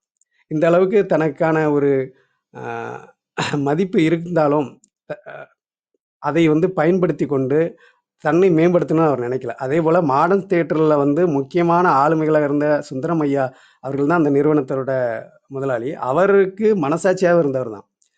அவர் நினைச்சிருந்தா அந்த இதிலேயே வந்து பல பணிகளை செய்து காசு சம்பாதிச்சிருக்கலாம். ஆனா தனது சமூக தொண்டுக்காக அதையும் விடுத்து, தனது சமூக தொண்டுக்காக தனது வாழ்நாளிலே அந்த பணம் சம்பாதிக்க வேண்டும் அப்படின்னு நினைக்காம, சமூக தொண்டுக்காக பெரும்பங்கை ஆற்றியவரும் நமது ஐயா காமு ஷெரீப் ஐயா அவர்கள் தான். ஒரு பாடல் 2 பாடல் வந்து சினிமா பாடல் பத்தியே அந்த படத்திலே எழுதியிருக்கிறாரு. ஒரு படத்துல, வாழ பிறந்தவர்கள் படத்துல. "சினிமா கலையை எளிதாக எண்ணி சேரப் போனேன் நானடா! தெரிந்து கொண்டேன் அது மிகவும் சிரமமான தொழிலடா!" அப்படின்ட்டு சினிமாவ பத்தி சொல்லியிருக்கிறாரு. அதே இன்னொரு படத்திலயும் சொல்லியிருக்காரு. "வீட்டிலே கண்ட வித்தையெல்லாம் நானும் காட்டப் போனேன் சினிமாவிலே. ஆட்டாங்கல்லைப் போலவே அடித்தது தலையில் மொட்டையை" அப்படின்னு சொல்லியும் எழுதியிருக்கிறாரு. ஏன்னா நம்ம ஒண்ணு நெனச்சுட்டு, சினிமாவுல வந்து நம்ம கவிதை எழுதி, மக்களுக்கு வந்து ஒரு நல்ல கருத்துக்களை கொண்டு போய் திணிக்கலாம். கொண்டு போய் சேர்க்கலாம் அப்படின்னு நெனைக்கும்போது, அது வந்து நம்மளால முடியாத காரியமா ஆயிடுச்சு. அப்படின்னு அவரு அந்த வருத்தத்தோட அந்த பாடல்கள்லாம் எழுதுறாரு. ஏன்னா சினிமாங்கிறது வந்து ஒரு மிகப்பெரிய அருமையான ஊடகம். அது மக்களுக்கு விழிப்புணர்வை தான் கொண்டு போய் கொடுக்கணும். மக்களுக்கு நல்ல கருத்துக்களை தான் கொண்டு போய் கடத்தணும். அதுதான் ஆரம்ப காலத்துல வந்து சினிமாவை வந்து எல்லோரும் வந்து அப்படிதான் பயன்படுத்தினாங்க. மக்களுக்கு எக்காரணம் கொண்டு அது தவறான பாதையில கொண்டு போற ஒரு சினிமாவை நம்ம படைத்திருக்க கூடாது. அப்படிங்கிற ஒரு நோக்கத்துல தான் சினிமா வந்து மிகப்பெரிய வளர்ச்சி பெற்றது. ஆரம்ப காலத்துல வந்து ஒரு சில கருத்துக்கள், எல்லா கருத்துக்களுமே வந்து மக்களை வந்து கவர்ந்த கருத்துக்களாக இருக்க வேண்டும் அப்படின்னு நினைச்சுட்டு தான் அந்த சினிமாவ கொண்டு வந்தாங்க. அது மூலமா வந்து விடுதலை போராட்டத்த வளர்த்தாங்க. சமூக சீர்திருத்தத்தை கொண்டு வந்தாங்க. ஒரு மனிதன் வந்து எப்படி ஒழுக்கமாக வாழ வேண்டும் என்ற சிந்தனை வளர்ந்தது. இப்படியான காலகட்டம் தான் ஆரம்ப காலகட்டம். ஆனால் அது கொஞ்சம் கொஞ்சம் மாறி மாறி இன்றைக்கு மிகப்பெரிய ஒரு சந்தையாக மாறிவிட்டது. அப்போ வந்து ஒரு நல்ல ஒரு படத்தை எடுக்கணும்னா கூட இப்போதைக்கு நினைச்சா அந்த நல்ல படம் ஓடவும் செய்யாது. அது நம்மளுக்கு வந்து ஒரு 2 1/2 மணி நேரமா நம்ம வந்து இப்போ ஒரு பொழுதுபோக்காகவே சினிமாவ மாத்தி வச்சுட்டோம். ஏதாவது ஒரு அத்திபுத்தார் போல ஒரு படம் நம்மளுக்கு பிடிச்சு அது ஓடுது. ஆனா, அந்த மாதிரியான ஒரு காலகட்டத்தை நோக்கி பயணிக்கும்போது, அவரு சினிமாவுல இருந்தே நான் விடுபட்டுறேன் அப்படின்னு சொல்லி வெளியில வந்துட்டாரு. ஆனா, அந்த காலகட்டம் ஒரு 60வது 60களிலே அவர் வெளியில வர்றாரு. அப்பவே அந்த சினிமா வந்து பாதிச்சிருச்சு அப்டின்ட்டு அவர் எண்ணிக்கொள்கிறார். ஆனால் நம்மளுக்கு அது நினைக்கும்போது, இந்த மாதிரி சினிமாவுக்கு கூடவா இவரு வெளியில வந்துட்டாரு அப்டின்னு இப்ப நினைக்க தோணுது. அதுதான் அந்த எங்க வீட்டு பிள்ளைங்கிற படத்துல வந்து வாலி அவர்கள் எழுதிய அந்த ஒரு பாடல் தான் என்னை வந்து சினிமாவில இருந்து அப்புறப்படுத்தியது அப்டின்னு சொல்லி அவரு ஓப்பனாவே சொல்லியிருக்கிறார். அது என்ன பாட்டு அப்டின்னா, "நான் மாந்தோப்பில் நின்றிருந்தேன். அவள் மாமணம் வேண்டும் என்றார்" அப்படின்னு அந்த பாடல் வரும். இந்த பாடல் வரிகள் வந்து நமக்கு இப்போ பெருசா தெரியல. இதுல என்ன குறை இருக்குது அப்படின்னு. இப்ப இதை விடலாம் மோசமான பாடல் எத்தனையோ வந்துடுச்சு. நேராகவே பல பாடல்கள் வந்து நம்ம ஒரு மோசமான கருத்தை சொல்ற அளவுக்கு வந்துடுச்சு. ஆனா இந்த பாடல்கள் வந்து ஒளிவு மறைவாக அவர் சொல்லியிருக்கிறாரு. ஆனா இதை கூட வந்து அவர் பொருட்படுத்தல. இது கூட வந்து ஒரு தவறான ஒரு பாடல் அப்படின்னு சொல்லிட்டு, இந்த மாதிரியான கவிஞர்கள், பாடலாசிரியர்கள், படங்கள்லாம் வரும்போது, நான் அந்த திரைப்படத்திலே பயணிப்பது இனி பொருந்தாது அப்படின்னு சொல்லிட்டு, அதோட தனது திரைப்பயண வாழ்க்கையே முடித்துக்கொண்டு வெளியில வந்துவிட்டார் ஐயா ஷெரீப் அவர்கள். இந்த அளவுக்கு வந்து ஒரு கொள்கை பிடிப்பாளனாக இருந்ததனால் தான் அவரை நாம் இன்று பத்தினி கவிஞன் என்று போற்றிக் கொண்டு இருக்கிறோம். அதே போல இவருடைய சமூக தொண்டுகள் எல்லாம் பார்த்தா நம்மளுக்கே வியப்பா இருக்கும். ஒரு சாதாரணமான தொண்டு செஞ்சுட்டு அவரு மறைந்து விடவில்லை. இந்திய சுதந்திர போராட்டத்தில் பங்கேற்றிருக்கிறாரு. சமுதாய சீர்திருத்தம், இந்தி திணிப்பு போராட்டம், மன்னராட்சி ஒழிப்பு, தமிழக எல்லை மீட்சி. இந்த தமிழக எல்லை மீட்சி போராட்டத்தை பத்தி குறிப்பிட்டு சொல்லணும். ஏன்னா அது நமக்கான பகுதிகள் எல்லாம் பிற மாநிலங்களுக்கு தாரை வார்த்து கொண்டிருந்த சமயம் அது. காங்கிரஸ் கட்சி இருக்கும்போது அவர் காங்கிரஸ்ல பயணித்திருந்தாங்களாம். அதிலிருந்து மறுபடியும் விலகி அந்த தமிழ் தேசிய சித்தாந்தத்துக்குள்ள உள்ள நுழைகிறாரு. அந்த இந்த மொழிவாரியான மாநிலங்கள் பிரிக்கிறதுக்கு இவர் வந்து ஒரு அதை ஆதரிக்கக்கூடிய ஒரு இதுல இருக்கிறாரு. ஆனால் மொழிவாரி மாநிலங்கள் எப்படி பிரிக்க வேண்டும் என்பது பல போராட்டங்கள் நடந்தது அப்போ. அப்ப நம்ம மொழி வந்து சங்க காலம் தொட்டே வந்து திருப்பதியில இருந்து தென்குமரி வரை தமிழர் நிலம் அப்படின்னு சொல்லி தான் நம்மளுக்கு பேசப்பட்டு வருகிறது. ஆனால் அந்த திருப்பதியை வந்து நாம் வேற ஒரு மாநிலத்துக்கு விட்டு கொடுக்க கூடாது என்பதற்காக இவர் பெரிய போராட்டத்தை முன்னெடுத்தவர் ஐயா மாபோசி. அதிலே வந்து தலைமை தளபதியாக இருந்தவர் வந்து ஐயா காமு ஷெரீப். கிட்டத்தட்ட மாபோசி அவர்களின் நிழலாகவே பயணித்தவர் வந்து காமு ஷெரீப் ஐயா அவர்கள் தான். இந்த எல்லை மீட்பு போராட்டத்தில் எல்லாம் மிகப்பெரிய கட்டுரைகள் மூலமாக வந்து மக்களை வந்து திரட்டியவர் வந்து காமு ஷெரீப் அவர்கள். அதனால்தான் நம்மளுக்கு வந்து சென்னை கிடைத்தது. சென்னை கூட வந்து ஆந்திராவசம் போகிற மாதிரி இருக்கும்போது, தலையை கொடுத்தாலும் தலைநகரை காப்பேன் என்று ஐயா மாப்போசி சொல்லும்போது, அதற்கு பின்புலமாக இருந்தவர் ஐயா காமு ஷெரீப் தான். அதோடு மட்டும் இல்லாம திருத்தணி எல்லை போராட்டம், தேவிகுளம், பீர்மேடு அதை நம்ம கைவிட்டு போனாலும், அந்த எல்லை போராட்டத்தில் கூட வந்து காமு ஷெரீப் ஐயா அவர்களுடைய பங்கு மிகப்பெரிய பங்கு. ஒருமுறை வந்து மாப்போசி அவர்களுக்கு 50வது பிறந்த நாளுக்காக பரிசு கொடுக்க வேண்டிய எல்லாரும் முடிவு எடுக்கிறாங்க. பரிசு கொடுக்கணும் ஐயாவுக்கு ஏதாவது. அப்போ 50 பவுன்ல ஒரு 50 கிராம்லன்னு நினைக்கிறேன். சரியா தெரியல. அந்த அளவுக்கு ஒரு தங்கத்தை நம்ம கொடுக்கலாம் அப்படின்னு நினைக்கிறாரு. ஆனா மாப்போசி அவர்கள் எனக்கு அந்த மாதிரி எதுவும் தேவையில்ல அப்படிங்கிறாரு. அப்போ வந்து எனக்கு பயணம் செய்வதற்காக கார் ஒன்று வந்து பொதுவான நிதியில வாங்கி கொடுக்கலாம் அப்படின்னு முடிவு பண்ணி அதை வாங்குறாங்க.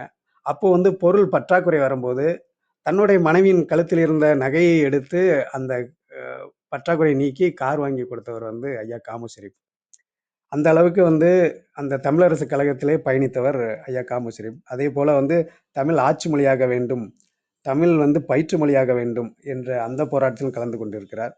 தமிழ் இசை வந்து மேம்பட வேண்டும், தமிழ் இசை வந்து மேம்பட வேண்டும் என்று அந்த இயக்க மேம்பாட்டுக்காக பாரதியார் வந்து பாடல்கள் வந்து தேச உடைமையாக்க வேண்டும் என்று அந்த ஒரு கோரிக்கையை வைத்து அதையும் நிறைவேற்றியிருக்கிறார்.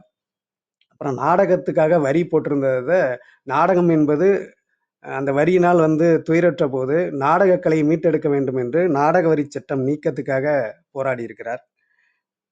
அப்புறம் தமிழ்நாடு தமிழருக்கே என்ற கொள்கை போராட்டத்திலும் அவர் போராடி இருக்கிறார்.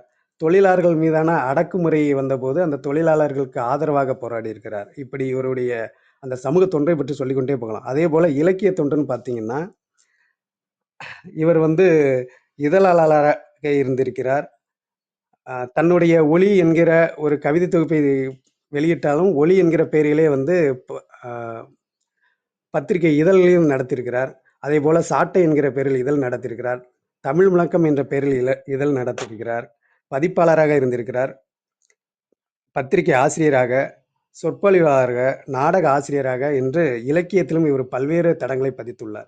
இந்த அளவுக்கு சிறப்பு மிக்கவர் தான் ஐயா காமு ஷெரீப் அவர்கள். இன்னொன்று அவருடைய மனித நேயத்திற்கும் சமத்துவத்திற்கும் ஒரு உதாரணம் சொல்லவென்றால், நான் ஏற்கனவே சொல்லியிருந்தேன் அந்த வளர்ப்பு குழந்தைகளை பற்றி. இதிலே வந்து ஒரு வளர்ப்பு குழந்தை வந்து இந்து மதத்தை சார்ந்த ஒரு உயர்ந்த குலத்தின் வழியாக வந்த ஒரு குழந்தை தான். ஏனென்றால் இவருடைய நண்பர் ஒருவர் வந்து அந்த இந்து மதத்தை சார்ந்தவர். ஒரு ஆச்சரியமான குடும்பத்திலே வளர்ந்து வரக்கூடியவர் தான் அவரு. அவர் நண்பர் இவரும் ரொம்ப இணைபிரியாத நண்பர்களாக இருந்திருக்கிறாங்க. அன்றைய காலகட்டத்தில நண்பருக்கு ஒரு மகள் இருந்திருக்கிறார். அந்த மகள் வந்து ஒருவர் அந்த மகளை ஏமாற்றி குழந்தை கரு உண்டாகிவிட்டது.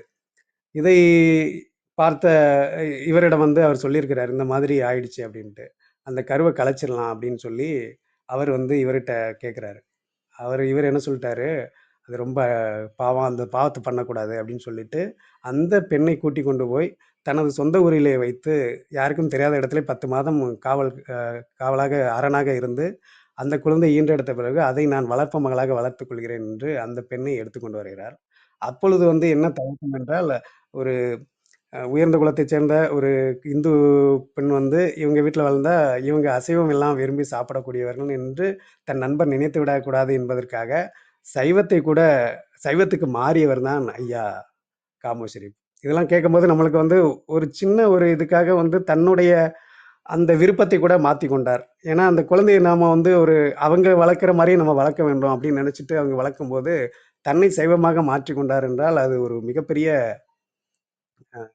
மனித நேயத்தையும் தாண்டிய ஒன்றாக தான் அது தெரிகிறது. அந்த அளவுக்கு வந்து பிறர் மனமும் புண்படக்கூடாது. நம்ம வீட்ல வளர்ந்தா எப்படி வளருமோன்னு வந்து அவங்க நினைச்சிடக்கூடாதுன்ட்டு, தன்னை அந்த பழக்கத்துக்கு மாத்திக் கொண்டு வாழ்கிற வாழ்க்கை இருக்குல்ல, அது உண்மையிலே வந்து அது தெய்வத்தை தெய்வத்தன்மையான ஒரு தன்மைன்னு தான் சொல்லணும். அந்த அளவுக்கு வந்து ஐயா காமு ஷெரீப்போட மனித நேயமும் இருந்திருக்கு. இப்படி அவர பற்றி நம்ம சொல்லிக்கொண்டே போகலாம். அதேபோல வந்து இவரு சம்பூர்ண ராமாயணம் இந்த நாடகத்தில் கூட ராமருக்கான பல வசனங்களை கூட எழுதியிருக்கிறார். அந்த அளவுக்கு ஒரு கலாச்சாரமாக, ஒற்றுமையான கலாச்சாரமாக இருந்தது தான் நமது தமிழர் நிலம். அந்த அளவுக்கு ஐயாவோட காமு ஷெரீப் ஐயாவ பத்தி நம்ம சொல்லிக்கொண்டே போகலாம். அவருடைய வாழ்க்கையிலே வந்து நடந்த ஒவ்வொன்றையும் நாம எடுத்து ஏதாவது ஒன்றை பின்பற்றினாலே மிகப்பெரிய ஒரு ஒழுக்கமான வாழ்க்கையை நம்ம வாழலாம் என்று தான் தோணுகிறது. அதேபோல ஜெயகாந்தன் ஐயா அவர்கள் கூட இவரை பற்றி தன்னுடைய இலக்கியவாதியின் கலையுலகம் அப்படிங்கிற ஒரு கட்டுரையில் ஐயாவ பத்தி எழுதியிருக்கிறாரு. அதுல அவரு குறிப்பிட்டு என்ன சொல்லியிருக்காருன்னா, பண்புகளில் சிறந்தவராக, சகிப்புத்தன்மை மிக்கவராக, புகழ் ஒளியில் தன்னை பிரகடனப்படுத்தாதவராக, ஒரு நேர்மையான வாழ்வினை வாழ்ந்தவர் ஐயா காமு ஷெரீப் அவர்கள் அப்படின்னு சொல்லியிருக்கிறாரு. இதே போல ஜெயகாந்தன் ஒரு சர்ச்சையான ஒரு இதை கூட அந்த கட்டுரையில் எழுதியிருப்பார். அதாவது கண்ணதாசனுடைய பாடலான பாட்டும் நானே பாவமும் நானே பாடல் வந்து காமு ஷெரீப் ஐயா எழுதினது தான் அப்படின்னு சொல்லி ஒரு சர்ச்சையான ஒரு இது கூட அதுல வந்திருக்கு. ஆனா இறுதியில் வந்து அது கண்ணதாசன் தான் எழுதியிருக்கிறாரு அப்படின்னு சொல்லி நிரூபிக்கவும் பட்டிருக்கு. ஆனா ஐயா வந்து இதை மறுத்திருக்க தான் செஞ்சிருக்கிறாரு. அது நான் எழுதல, அவர் தான் எழுதியிருக்கிறாரு அப்படின்ட்டு. அந்த மாதிரி ஒரு சில இவரை பத்திய பல பல பேர் வந்து புகழ்ந்து சொல்லியிருக்கிறாங்க. இறுதியில வந்து அவருடைய 100ஆண்டு நாள் விழா வந்து 2014ல நடந்தது. அது நமது கவிக்கோ அப்துல் ரஹ்மான் அவர்கள் தலைமையில் நடந்தது. கவிக்கோ அப்துல் ரஹ்மானுக்கு இவருக்கும் உள்ள ஒரு சிநேகம் என்னன்னா, இவர் சிறு வயதிலே வந்து கவிக்கோ அப்துல் ரஹ்மான் சிறு வயதிலே இவரிடம் பல புத்தகங்கள் வாங்கி கொண்டு போய் படிப்பாராம். அப்போது யார் புத்தகங்கள் கேட்டாலும் அதை கொடுத்து விடுவார். ஆனால் திரும்பி அது ஏன்னா அந்த புத்தகங்கள் விலை மதிப்பான புத்தகங்கள்னா கூட வந்து காசு வாங்க மாட்டாரு. அப்துல் ரஹ்மான் அவர்கள் வந்து இந்த காசு வாங்கிக்கன்னு எவ்வளோ சொல்லியும் கேட்கல அப்படின்னு சொல்லிட்டு அதை திண்ணையில வைத்து விட்டு போய்விட்டார் காசை அப்படின்னு சொல்லி பின்னாடி அவர் பதிவு பண்றாரு. ஏன்னா அந்த அளவுக்கு அந்த பிறர் நம்மை தேடி வந்து எந்த பொருள் கேட்டாலும் அப்படியே தூக்கி கொடுத்துடணும் அப்படிங்கிற ஒரு கொடைத்தன்மையும் அவருக்கு இருந்திருக்கிறது. அந்த அளவுக்கு ஒரு நல்ல மனிதராகவும் அவர் வாழ்ந்திருக்கிறாரு.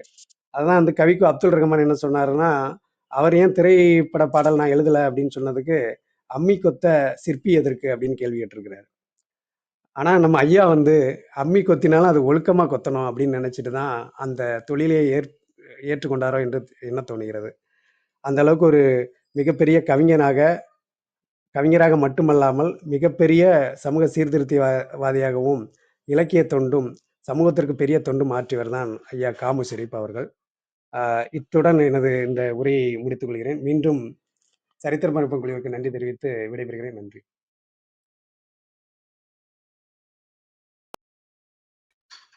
நன்றிங்க அன்பு கவிஞரே. மிகவும் சிறப்பான ஒரு பகிர்தல்.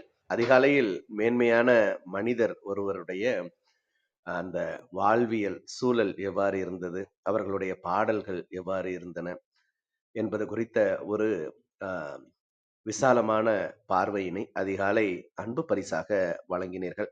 அன்பு ஐயா ராமச்சந்திரன் அவர்களும் அற்புதமாக தமது குரல் வளத்தால் அவையை இன்று நிறைத்தார்கள். இத்தகையதொரு அற்புதமான தருணங்களுக்காக சொல்லரங்க சொந்தங்களாகிய அன்பு நண்பர்கள் ஒவ்வொருவருடனும் இணைந்து சரித்திரம் படைப்போம் தளம் தங்களுக்கு மனம் நிறைந்த நன்றிகளையும் வாழ்த்துக்களையும் பாராட்டுகளையும் பகிர்ந்து கொள்வதில் பெருமகிழ்வு கொள்கின்றது. அன்பிற்கினிய நண்பர்களே, நாம் அனைவரும் இணைந்திருப்பது சரித்திரம் படைப்போம் தளம். ஒவ்வொரு வாரமும் ஒவ்வொரு தொகுப்பு, ஒவ்வொரு நாளும் ஒவ்வொரு தலைப்பு, வார இறுதியில் சிறப்பு விருந்தினரின் அழைப்பு, ஞாயிறுதோறும் நமக்கான விடுப்பு என்ற அடிப்படையில் நமது தளம் இயங்கி வருகின்றது. அவ்வரிசையில் இந்த வாரம் முழுக்க நாம் மணற்கேணி என்ற ஒரு அற்புதமான தொகுப்பின் கீழ் நமது சிந்தனைகளை செழுமைப்படுத்தி வருகின்றோம். இந்த மணற்கேணி தொகுப்பில் இன்று திரை வள்ளுவர்கள் என்ற அற்புதமான தொடர் நிகழ்வின் மற்றும் ஒரு அழகிய பாகத்தினை அன்பு கவிஞர் காசி ஆறுமுகம் அவர்கள் அற்புதமான அன்பு பரிசாக அன்பு கவிஞர் காமு ஷெரீப் அவர்களை பற்றிய பகிர்தல்களை இன்று நமது அவையில் பகிர்ந்து அவையை அலங்கரித்தார். நாளை நமது தளத்தில் பொது தேர்வை எதிர்கொள்வது எப்படி என்ற ஒரு அற்புதமான தலைப்பின் கீழ் அன்பு சகோதரி நித்யா தேவி அவர்கள் அற்புதமான சிறப்புரையை நம்மோடு பகிர்ந்து கொள்ள இருக்கின்றார்கள்.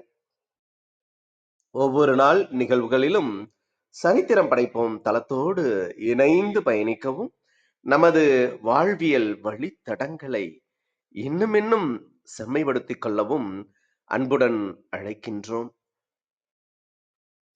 இப்பொழுது நிகழ்வின் நெறியாளுமையை தொடரவும் முதன்மை கருத்தினை வழங்கிடவும் அன்பு தோழர் கற்பகவல்லி அவர்களை அன்புடன் அழைக்கின்றோம். அதற்கு முன்பு கவிஞர் காசி ஆறுமுகம் அவர்கள் தமது கருத்துக்களை தொடர்வார்கள். நன்றி. ஒரு நிமிடம். அது ஐயா மேலும் 2 பாடல்கள் பாடுறதா சொல்லியிருந்தாரு. நான் அதை மறந்துட்டேன். ஐயா அவர்கள் இப்போ பாட முடிந்தா பாடலாம் ஐயா. ஐயா ஐயா மதிப்பிற்குரிய ஐயா காசி ஆறுமுகம் அவர்களுக்கு நன்றியும் வணக்கங்களும்.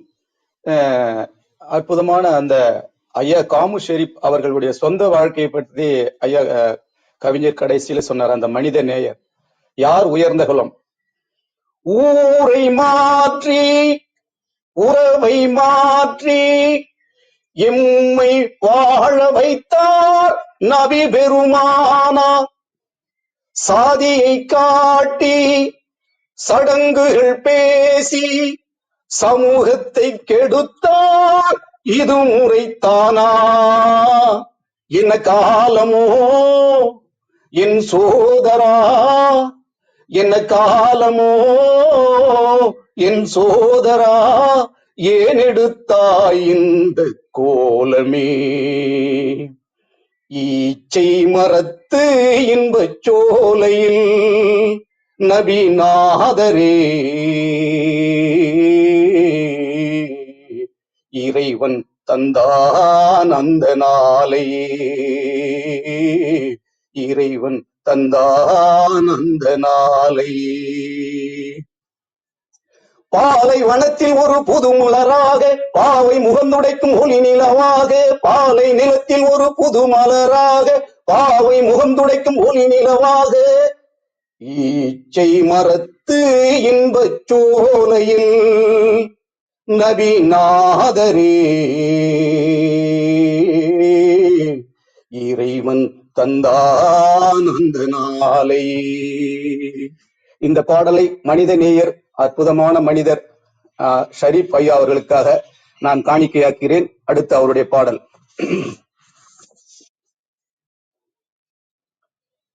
சிட்டுக்குருவி சிட்டுக்குருவி செய்தி தெரியுமா, சிட்டுக்குருவி சிட்டுக்குருவி செய்தி தெரியுமா, என்னை விட்டு பிரிஞ்சி போன கணவன் வீடு திரும்பலே, சிட்டுக்குருவி சிட்டுக்குருவி செய்தி தெரியுமா, என்னை விட்டு பிரிஞ்சி போன கணவன் வீடு திரும்பலே. பட்டு மெத்த விரிச்சு வச்சே சும்மா கிடக்குது, பசும் பாலை காய்ச்சி இறக்கி வச்சே ஆறி கிடக்குது. பட்டு மெத்த விரிச்சு வச்சே சும்மா கிடக்குது, பசும் பாலை காய்ச்சி எடுத்து வச்சே ஆறி கிடக்குது. சிட்டுக்குருவி சேதி தெரியுமா, என்னை விட்டு பிரிஞ்சி போன கணவன் வீடு திரும்பலே. தலைய வாரி பூ முடிச்சே வாடி வதங்குது, தலைய வாரி பூ முடிச்சே வாடி வதங்குது. சதா தெருவில் வந்து நின்று நின்று காலும் கடக்குது. பட்டு மெத்த விரிச்சு வச்சே சும்மா கிடக்குது, சதா தெருவில் வந்து நின்று நின்று காலும் கடக்குது. சிட்டுக்குருவி சேதி தெரியுமா, என்னை விட்டு பிரிஞ்சி போன கணவன் வீடு திரும்பலே.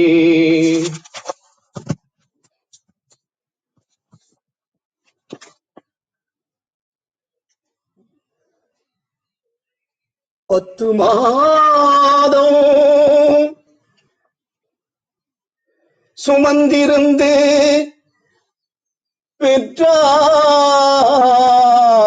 பெற்றார், பகல் இரவாய் விழித்திருந்து வளர்த்தார். வித்தகனாய் கல்வி பெற வைத்தால், வேதினியில் நாம் வாழ செய்தார்.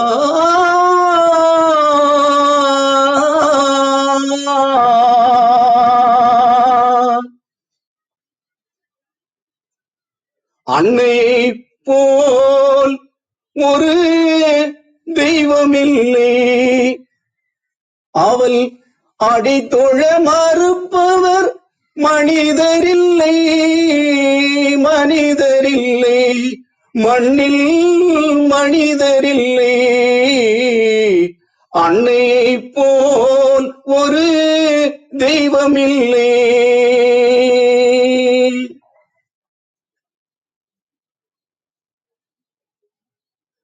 துன்பமும் தொல்லையும் ஏற்றுக்கொண்டே,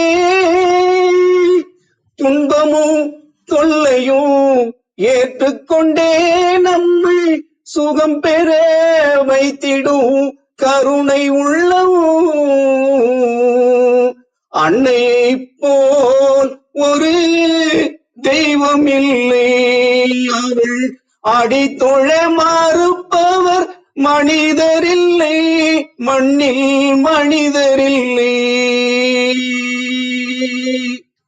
நன்றி, வணக்கம். அற்புதமான இன்றைய காலை பொழுதில் மனிதநேயர் ஐயா காமு ஷெரீப் அவர்களை பற்றிய அற்புதமான உரை நிகழ்த்திய ஐயா காசி ஆறுமுகம் அவர்களுக்கும் சரித்திரம் படைப்பும் தளத்திற்கும் நன்றி, வணக்கம். வாழ்க வையகம், வாழ்க வளமுடன். மிக்க நன்றிங்க ஐயா, மிகவும் அருமையான பாடல்கள்.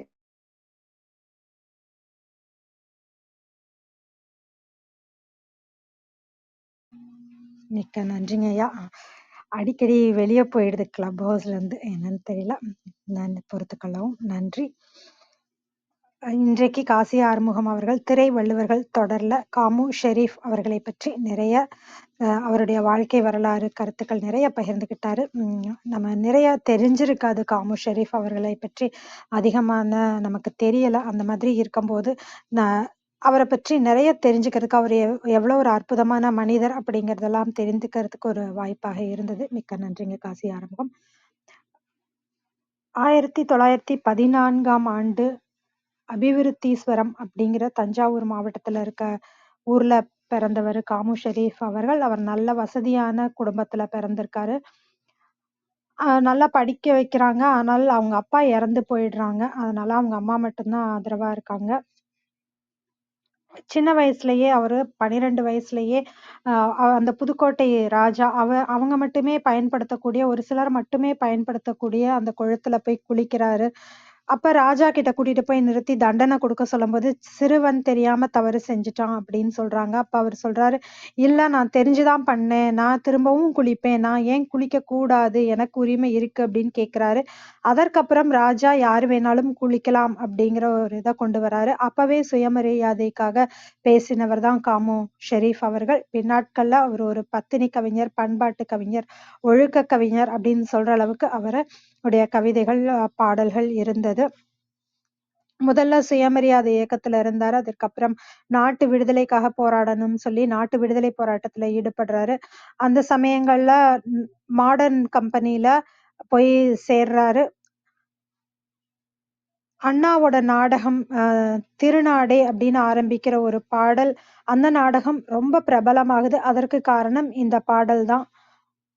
மருதகாசி அவருடைய சீடர் இவரு. நிறைய பாடல்கள் மருதகாசியும் இவரும் சேர்ந்து எழுதுறாங்க. அப்படி இருக்கும்போது அவரு சீனியர் மருதகாசி. ஆனா காமு ஷெரீப் அவரோட பேரை போடுங்க அப்படின்னு சொல்றாரு. அந்த மாதிரி இவர் நிறைய பாடல்கள் மாடர்ன் தியேட்டர்ஸ்க்கு எழுத ஆரம்பிக்கிறார். அந்த சமயத்துலதான் வசனகர்த்தா வேணும் மந்திரிகுமாரி படத்துக்குங்கும்போது கலைஞர் கருணாநிதி அவர்களை அறிமுகப்படுத்துறாரு. அப்ப கருணாநிதி அவர்கள் யார ஹீரோவா கதாநாயகனா போடலாம் அப்படின்னு கேட்கும்போது எம்ஜிஆரை சிபாரிசு பண்றாங்க. இந்த மாதிரி கலைஞர், எம்ஜிஆர் இவர்கள் எல்லாருமே சினிமாவுக்கு வரவும் ஒரு வகையில் காரணமாக இருந்தவர் காமு ஷெரீப். கண்ணதாசன் அவர்களும் சொல்றாரு, காமு ஷெரீப் அவர்கள் என்னுடைய பாடல்களுக்கு முன்னோடி அப்படின்னு சொல்றாரு. 5ஆம் உலக தமிழ் மாநாட்டுல கூட அவர் ஒரு பாடல் பாடுறாரு. அதுவும் ரொம்ப பிரபலமா இருக்குது. நிறைய சினிமா பாடல்கள் இவர் எழுதியிருக்காரு. அன்னையை போல் ஒரு தெய்வம் இல்லை. அது மாதிரி சித்தர் பாடலை கொண்டு இருக்கும் இடத்தை விட்டு அப்படிங்கிற ஒரு பாட்டு, பணம் பந்தியிலே குணம் குப்பையிலே என்ற பாடல், வாழ்ந்தாலும் ஏசும் தாழ்ந்தாலும் ஏசும், இது போல நிறைய பாடல்கள் எழுதியிருக்காரு. காதல் ரொம்ப கண்ணியமா இருக்கணும், அழகு சார்ந்து மட்டும் காதல் வரக்கூடாது அப்படின்னெல்லாம் சொல்லி அந்த பாடல்கள்ல அவ்வளவு ஒரு கண்ணியமான காதலை சொல்றாரு. ஏரிக்கரையின் மேலே அப்படிங்கிற ஒரு பாடல், அதுதான் தூது பாடல்ல முதல் பாடல் அப்படின்னு கூட நம்ம முதன்மையாக இருந்தது அப்படின்னும் நம்ம எடுத்துக்கலாம். ஆனால் அவர் வாலி அவர்கள் நான் மாந்தோப்பில் நின்றிருந்தேன் அப்படின்ற ஒரு பாடல் எழுதுறாரு. இந்த அளவுக்கு தரம் குறைஞ்சு போச்சு சினிமா பாடல்கள்ல. அதனால நான் இனிமே சினிமாவை விட்டு விலகுறேன் அப்படின்னு சொல்லிட்டு அவர் சினிமாவை விட்டு விலகிடுறாரு. ஏன்னா சினிமாவிலால நிறைய கஷ்டப்பட்டேன் அப்படிங்கிறதையும் சினிமாலேயே சொல்றாரு. சினிமா ஒரு சிரமமான தொழில் அப்படிங்கிறதெல்லாம் சொல்றாரு. நான் நிறைய என்ன மொட்டை அடிச்சிருச்சு அப்படிங்கிற மாதிரி எல்லாம் சொல்றாரு. 2 முதல்வர்கள் இருக்காங்க. கலைஞர், எம்ஜிஆர் இப்படி இருந்தால் கூட தன்னோட வறுமைக்காக என்னைக்குமே யார்கிட்டயுமே போய் நிக்கக்கூடாது. நான் யாருக்கும் மனு போட விருப்பம் இல்ல அப்படின்னு சொல்லி அவர் ஒரு வாடகை வீட்ல தான் வாழ்றாரு. 9 குழந்தைகள், 3 வளர்ப்பு குழந்தைகள் உட்பட தன்னுடைய சொத்தை எழுதி வச்சாலும் வாடகை வீட்ல தான் அவருடைய வறுமையாக அந்த கடைசி காலம் இருக்கு. நிறைய அவரு சமூக போராட்டங்கள் நிறைய செஞ்சிருக்காரு. திருப்பதி தமிழ்நாட்டோட இருக்கணும் அப்படிங்கிறதும், தமிழ்நாடு தமிழருக்கே நாடக வரி சட்டம், அதற்கப்புறம் இந்த மாதிரி நிறைய போராட்டங்கள் நடத்தியிருக்காரு. இலக்கியத்திலயும் ஒரு இதழாளராக இருந்திருக்காரு. பத்திரிகை நடத்தியிருக்காரு. இந்த மாதிரி நிறைய இலக்கிய உலகிற்கும் அவருடைய சேவை செய்திருக்கிறாரு. அ அப்போ ஒரு குழந்தையை எடுத்து வளர்க்க வேண்டிய இந்து அ ச இவரு முஸ்லிம் என்றாலும் ஒரு இந்து குழந்தையை வளர்க்கணும். அந்த குழந்தை சைவம் அப்படிங்கிற சூழ்நிலை வரும்போது, ஒரு பெண்ணுக்கு கருக்கலைப்பு செய்யக்கூடாதுன்னு சொல்லி 10 மாசம் நல்லா வச்சு கவனிச்சு, யாருக்கும் தெரியாமல் அந்த குழந்தைய வளர்த்தாலும் அது மனம் புண்படக்கூடாது, மற்றவர்கள் எதுவும் சொல்லக்கூடாது அப்படிங்கிறதுனால, அந்த குழந்தையை வளர்ப்பதற்காக இவங்கெல்லாம் சைவமா மாறுற அளவுக்கான மனிதநேயம் படைத்தவர்கள். சம்பூர்ண ராமாயணத்துக்கு கூட இவரு வசனம் எழுதியிருக்காரு. இவருடைய 100ஆண்டு விழாவை கோ. அப்துல் ரஹ்மான் அவர்கள் முன்னின்று நடத்தினார். அந்த அளவுக்கு சிறப்பாக இவருடைய வாழ்க்கை வரலாற்றை எடுத்துக் கூறிய காசி ஆறுமுகம் அவர்களுக்கு மிக்க நன்றி. ராமச்சந்திரன் ஐயாவும் 3 பாடல்கள் பாடினாங்க. 4 பாடல்கள். ஏரிக்கரையின் மேலே, ஊரை மாற்றி உறவை மாற்றிங்கிற பாடல், அப்புறம் சிட்டுக்குருவி சிட்டுக்குருவி செய்தி தெரியுமா, அப்புறம் அன்னையை பற்றி காமு ஷெரீப் அவர்களுக்கு தாயின் மேல ரொம்ப மதிப்பு அதிகம். அதனால 10 மாதம் சுமந்து அப்படிங்கிற ஒரு பாடலையும் தாய்க்காக எழுதியிருக்காரு. இதையெல்லாம் பாடிய ராமச்சந்திரன் ஐயா அவர்களுக்கும் மிக்க நன்றி. விஜயாம்மா வணக்கம், நீங்க பேசலாம். நன்றிகள் அம்மா. வாழ்க வையகம், வாழ்க வையகம், வாழ்க வளமுடன். குருவாழ்க, குருவே துணை. சரித்திரம் படைப்போம் தளத்திற்கு நன்றி. அதை எடுத்து தினந்தோறும் சரித்திரம் படைத்துக் கொண்டிருக்கும் ஆரோக்கிய பிரிட்டோ ஐயா அவர்களுக்கு பல கோடி நன்றிகள். அதில் நடைபயின்று கொண்டிருக்கும் சிந்தனை சிற்பி கற்பகவல்லி அம்மாவுக்கும் நன்றிகள். அதில் நடைபெற்று கொண்டிருக்கும் கற்பனை களம் ரேவதி அம்மா, சித்திரம் படைக்கும் வேல்ராஜ் ஐயா அனைவருக்கும் என் மனமார்ந்த நன்றிகளும் வாழ்த்துக்களும். மற்றும் இன்று நம் தளத்தில் வந்து நமக்கெல்லாம் அரிய பெரிய கருத்துக்களை வாரி வழங்கிய காசி ஆறுமுகம் ஐயா அவர்களுக்கும் பல கோடி நன்றிகள். மற்றும் நம் தளத்தில் குழுமி இருக்கும் அனைத்து அன்பு உள்ளங்களுக்கும் என் மனமார்ந்த நன்றிகளும் வாழ்த்துக்களும். வாங்க வாழ்த்தும் பயனுக்கும் போயிடலாம். அமைதியா உட்கார்ந்து கண்களை மூடிக்குவோம். நாம் அமர்ந்துள்ள இந்த இடம் முழுவதும் நல்ல தூய தெய்வீக ஆற்றலே நிரம்பின. அப்படியே உணர்ந்து பாருங்க. அருட்பேராற்றல் உடலிலே உயிரிலே அலை அலையாக பாய்ந்து நிரம்புவதை உணர்கிறோம். அன்னைக்கு வணக்கம், தந்தைக்கு வணக்கம், அருள்நிறை ஆசான் வேதாத்திரி மகரிஷி அவர்களுக்கு வணக்கம். குருவாழ்க, குருவே துணை. அருட்பேராற்றல் இரவும் பகலும் எல்லா நேரங்களிலும் எல்லா இடங்களிலும் எல்லா தொழில்களிலும் உறுதுணையாகவும் பாதுகாப்பாகவும் வழிநடத்தியாகவும் அமையுமாக. வாழ்க வளமுடன், வாழ்க வளமுடன், வாழ்க வளமுடன். அருட்பேராற்றல் கருணையினால் இங்குள்ள அனைவரும் நல்ல உடல் நலம், நீல ஆயுள், நிறை செல்வம், உயர் புகழ், விஞ்ஞானம் பெற்று சிறந்தோங்கி வாழ எல்லாம் வல்ல இறைநிலையோடு இணைந்து வாழ்த்தி மகிழ்கின்றேன். வாழ்க வளமுடன், வாழ்க வளமுடன், வாழ்க வளமுடன். இறை பேராற்றலே பக்கத்துணையாகவும் பக்கபலமாகவும் இருந்து வழி நடத்துவார். நன்றிகள் அம்மா. இன்னைக்கு ஐயா அவங்க நமக்கெல்லாம் வந்து காமசரி ஐயா அவங்கள பத்தி நிறைய சொன்னாங்க. நான் இப்பதான் முதன் முறையா அவரை பத்தி இன்னைக்கு தான் நான் கேள்விப்படுறேன். அந்த அளவுக்கு ஐயா சொன்னது ரொம்ப பெருமையா இருக்கு. அருமையான ஆற்றல்கள் ஐயா. எவ்வளோ ஒரு இது செய்திருக்கிறார் பாருங்களேன். அவருடைய அந்த தொண்டு உள்ளம், எவ்வளவு கருத்துகள், பாடல்கள், கவிதைகள், மிகவும் சிறப்புகள் ஐயா. காமசரி ஐயா அவர்களை பத்தி நிறைய போராட்டங்கள், இலக்கிய தொண்டுகள், இன்னும் நிறைய நிறைய சாதனைகளை செய்து நன்மதிப்புகள் பெற்று தேர்ந்து இருக்கிறார்கள். மிகவும் பெருமைப்பட வேண்டும். அந்த குழந்தையை வளர்ப்புக்காக அவருடைய உணவு முறையவே மாற்றி அமைத்த எவ்வளவு பெரிய தொண்டு உள்ளம் பாருங்களேன். நம்ம இதெல்லாம் பார்த்தோம்னா ரொம்ப மனசு வந்து அப்படியே ரொம்ப மகிழ்ச்சியா இருக்கு. அந்த அவங்கெல்லாம் முஸ்லீம் எல்லாம் தினந்தோறும் நான்வெஜ்ஜு தான் சாப்பிடுவாங்க. அப்படிப்பட்ட குடும்பமே மாறி அந்த குழந்தைக்காக எப்படி மாறி இருக்காங்க. எவ்வளவு தொண்டுகள், எவ்வளோ பெரிய தியாகம், விட்டு கொடுத்தல், அந்த பண்பு, அன்பும் கருணையும் தொண்டுள்ளமும் மிக மிக பெரிய தொண்டாற்றி மகிழ்ந்து இருக்கிறார்கள். ரொம்ப பெருமையா இருக்குங்க ஐயா. காசி ஆறுமுகம் அவர்கள் இந்த கருத்துக்கெல்லாம் சேமிச்சு வச்சு நமக்கெல்லாம் எப்படி புரிய வச்சிருக்காங்க பாருங்களேன். இதெல்லாம் தெரியாததை தெரிய வைக்கிற தளம் தான் நம்ம சரித்திரம் படிப்போம் தளம். அப்புறம் காசி ஆறுமுகம் ஐயா அவங்க எப்போ வந்தாலும் அந்த பாடல்கள் எவ்வளோ நுணுக்கமா அழகா எடுத்து பாடி காமிக்கிறாங்க. ரொம்ப சந்தோஷப்பட்டேங்க ஐயா. ரொம்ப பெருமையா இருக்குங்க ஐயா. அப்புறம்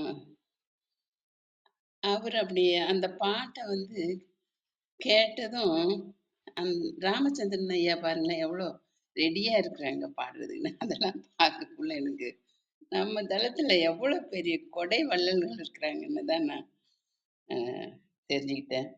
அப்ப எனக்கு ஒரு பாட்டு வந்தது, கேட்டதும் கொடுப்பவரே கிருஷ்ணா கிருஷ்ணா.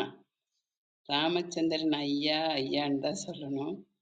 சரித்திரம் படைப்போம் தளத்தின் நாயகன்னே அவருக்கு பேர் வைக்கலாம், ராமச்சந்திரன் ஐயாவுக்கு.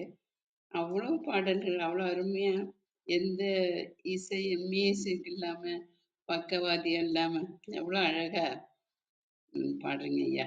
ரொம்ப நன்றிகள் ஐயா. அந்த கணீர் கணீர்னு அந்த குரல் பார்த்தா ரொம்ப பெருமையா இருக்கும். எங்க வீட்டுக்காரங்க கூட அந்த பாட்டை இப்பெல்லாம் ரசிக்கிறாங்க. அவங்க பாடு ரசிக்க மாட்டாங்க, ஆனா நீங்க பாடுறது வந்து ஐயா எடுத்து ரசிப்பாங்க, சொல்லுவாங்க. முதல்ல அவ்வளோ இதுவா இல்லை, இப்போ வர வர நல்லா பாடுறாரு அப்படின்னு நாங்க ரசிக்கிறோம் ஐயா. அதனால நீங்க நிறைய இந்த ஐயா காசி ஆறுமுகம் ஐயா அவர்களும் அவர்கள் அன்பு குடும்பமும் அவர்கள் தொழிலும் நல்ல வரணும், நல்ல உடல்நலம், நீலாயும், நிறை செல்வம், உயர் புகழ், விஞ்ஞானம் பெற்று சிறந்தோங்கி வாழ வேண்டும் ஐயா. நன்றிகள் ஐயா. உங்க குழந்தைங்க நல்ல உயர்கல்வி நல்லொழுக்கம் பெற்று சிறந்தோங்கி வாழ வேண்டும். வாழ்க வளமுடன், வாழ்க வளமுடன், வாழ்க வளமுடன். ராமச்சந்திரன் ஐயா அவங்களும் நல்ல உடல் நலம், நீலாயும், நிறை செல்வம், உயர் புகழ், விஞ்ஞானம் பெற்று சிறந்தோங்கி வாழ வேண்டும். அப்புறம் ஐயா, இப்ப நீங்க பேசும்பொழுது நான் 6 வயசுல 5 வயசுல தான் ஸ்கூல்ல சேர்ப்பாங்க அப்பா. 2வது படிக்கும் பொழுது 6 வயசுல எனக்கு ஒரு பாட்டு சொல்லி கொடுத்து அதை நான் பாடி பிரைஸ் வாங்கினேங்க ஐயா. அந்த பாட்டு தான் எனக்கு ஞாபகத்துக்கு வந்தது. அதை நான் பாடணும்னு ஒரு ஆவல். சிட்டுக்குருவி சிட்டுக்குருவி சேதி தெரியுமா, என்னை விட்டு பிரிந்து போன கணவர் வீடு திரும்பல, பட்டு மெத்தை விரித்து வைத்தேன் சும்மா கிடக்குது, பசும் பாலை காய்ச்சி இறக்கி வைத்தேன் நாரி போகுது. அந்த 6 வயசுல அந்த இதோட பாடுவேன், ஒரு டான்ஸ் பண்ணிக்கிட்டே ஆடுவேன் அந்த பாட்டு. ரொம்ப ரசிப்பாங்க எங்க அம்மா எல்லாம் பாட சொல்லி கேட்டு. அது இப்ப ஞாபகப்படுத்துனீங்க ஐயா, ரொம்ப சந்தோஷங்க ஐயா. நன்றிகள் ஐயா. வாழ்க வளமுடன். நன்றிகள் அம்மா. நன்றிங்க அம்மா. ரொம்ப அழகா இருந்தது நீங்க பாடின பாட்டு. மிக்க நன்றி. உங்கள் அன்பான வாழ்த்துக்கும் கருத்துக்களுக்கும் நன்றி. ரேவதி வணக்கம், நீங்க பேசலாம்.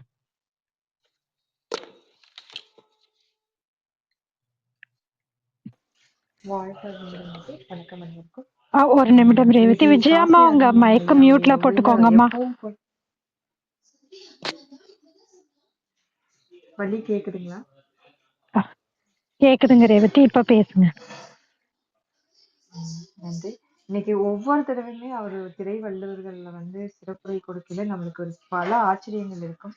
இன்னைக்கு அதே போலதான் வந்து ஐயாவை பத்தி குறிப்பிடல. ஐயா வந்து இஸ்லாமிய மதத்தை சேர்ந்தவராக இருந்தாலும் எந்த அளவுக்கு அவர் ஒவ்வொரு விஷயத்தையும் முற்போக்கா செஞ்சதுல இருந்து எந்த அளவுக்கு அரசியல்ல இருந்து நம்மளுடைய ஒவ்வொரு அதுலயும் முக்கியமா காசி ஆறுமுகமுடைய ஐயாவுடைய சிறப்பு என்னன்னு பாத்தீங்கன்னா, அப்ப நடந்ததை இப்ப இருக்கிறதுக்கும் நம்மளுக்கு ஒரு கம்பேர் பண்ணி சொன்னா எளிதா புரியும்னு ஒரு பாடல் தூது விடுற பாடல் அந்த மாதிரி அதுக்கு கூட இப்ப இருக்கிற எடுத்துக்காட்டுகளோட சொன்னாங்க. ரொம்ப ரொம்ப ஒரு அழகான சிறப்புரை. மிக்க நன்றி. இது போலவெல்லாம் எங்க யாரு குடுக்க முடியும்னு நிச்சயமா எனக்கு தெரியல. ஏன்னா அந்த அளவுக்கு பல பல கருத்துக்கள் எங்கெங்கேயோ எல்லாம் எங்கிருந்து சேகரிச்சு கொண்டு வந்து நம்மளுக்கு கொடுக்குறாருன்னு தெரியல. அதுக்கு முதல்ல நான் மகிழ்ச்சியான பாராட்டுக்களை தெரிவிச்சுக்கிறேன். மிக்க நன்றி. உங்கள் அன்பான வாழ்த்துக்கும் கருத்துக்களுக்கும் மிக்க நன்றி. ராணியம்மா வணக்கம், நீங்க பேசலாம்.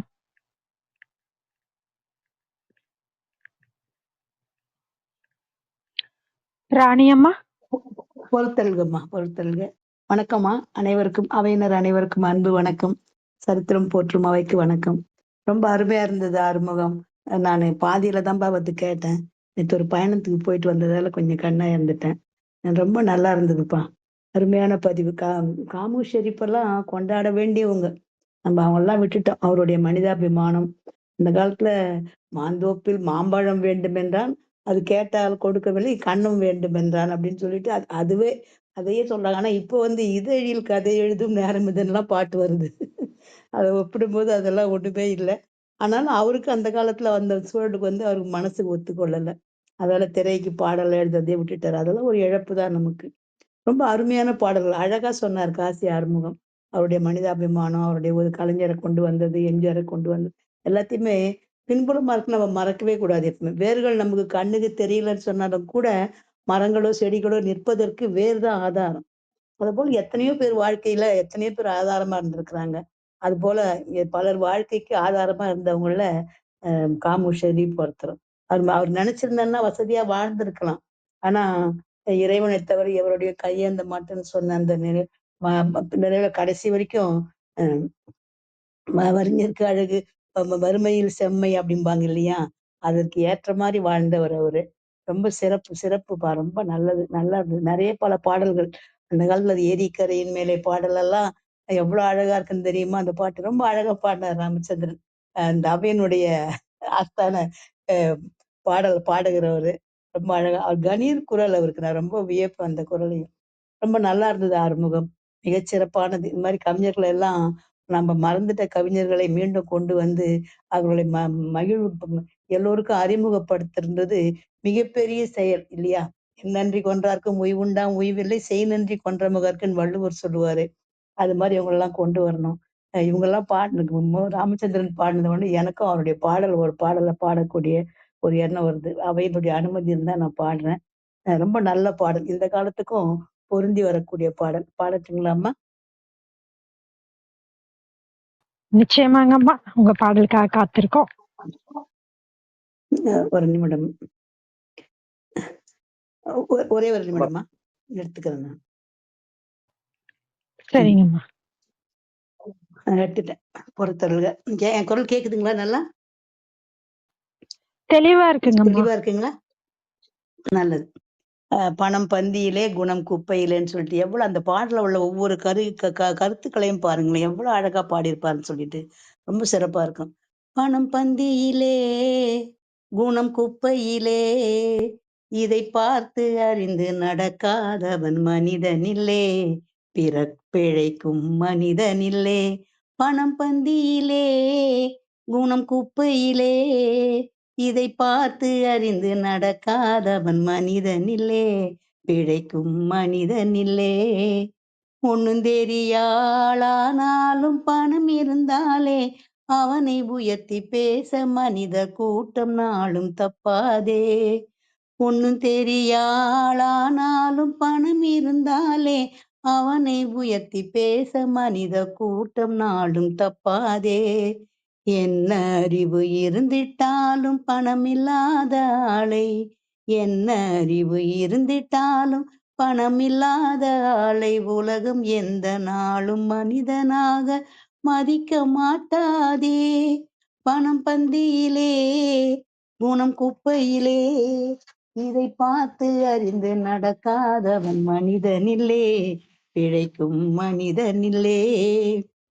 ஆளையாடு புகழ்வதெல்லாம் பணத்துக்காகத்தான், பணமகன்று விட்டால் புகழ்ந்த கூட்டம் இகழும் உண்மைதான். ஆளையாளு புகழ்வதெல்லாம் பணத்துக்காகத்தான். பணம் அகன்று விட்டால் புகழ்ந்த கூட்டம் இகழும் உண்மைதான். ஏழ்மை நிலை வந்தால் நேசர் யாரும் இல்லை. ஏழ்மை நிலை வந்தால் நேசர் யாரும் இல்லை. இதை எண்ணி பார்த்து நடக்காதவன் அடைவான் தொல்லை. பணம் பந்தியிலே குணம் குப்பையிலே. இதை பார்த்து அறிந்து நடக்காதவன் மனிதனில்லே. பிழைக்கும் மனிதனில்லே. உன்னால் உயர்ந்த நிலை அடைந்தோர் நிறைய பேர்கள் உண்டு. உன்னால் உயர்ந்த நிலை அடைந்தோர் நிறைய பேர்கள் உண்டு. அவர்கள் உனது நிலை தாழ்ந்த பின்பு ஒதுங்குவார்கள் கண்டு. மண்ணாய் அவரை மதித்து நீயும் துணிவுமே கொண்டு. மண்ணாய் அவரை மதித்து நீயும் துணிவுமே கொண்டு. நாளும் முயன்று மேலும் பாடுபட்டால் வெற்றியும் உண்டு. பணம் பந்தியிலே குணம் குப்பையிலே. இதை பார்த்து அறிந்து நடக்காதவன் மனிதனில்லே. பிழைக்கும் மனிதனில்லே. நன்றி நன்றி. அவைக்கு நன்றி. காசி ஆறுமுகத்துக்கு நன்றி. அனைவருக்கும் நன்றி. ராஜு ஆரோக்கிய பிரிட்டா கற்பகவல்லி விஜயா லிந்தி கௌரி ரேவதி எல்லாருக்கும் நன்றிப்பா. அனைவருக்கும் நன்றி. வணக்கம்.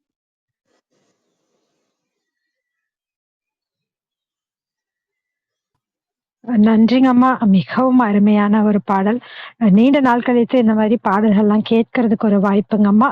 மிக்க நன்றிங்க அம்மா.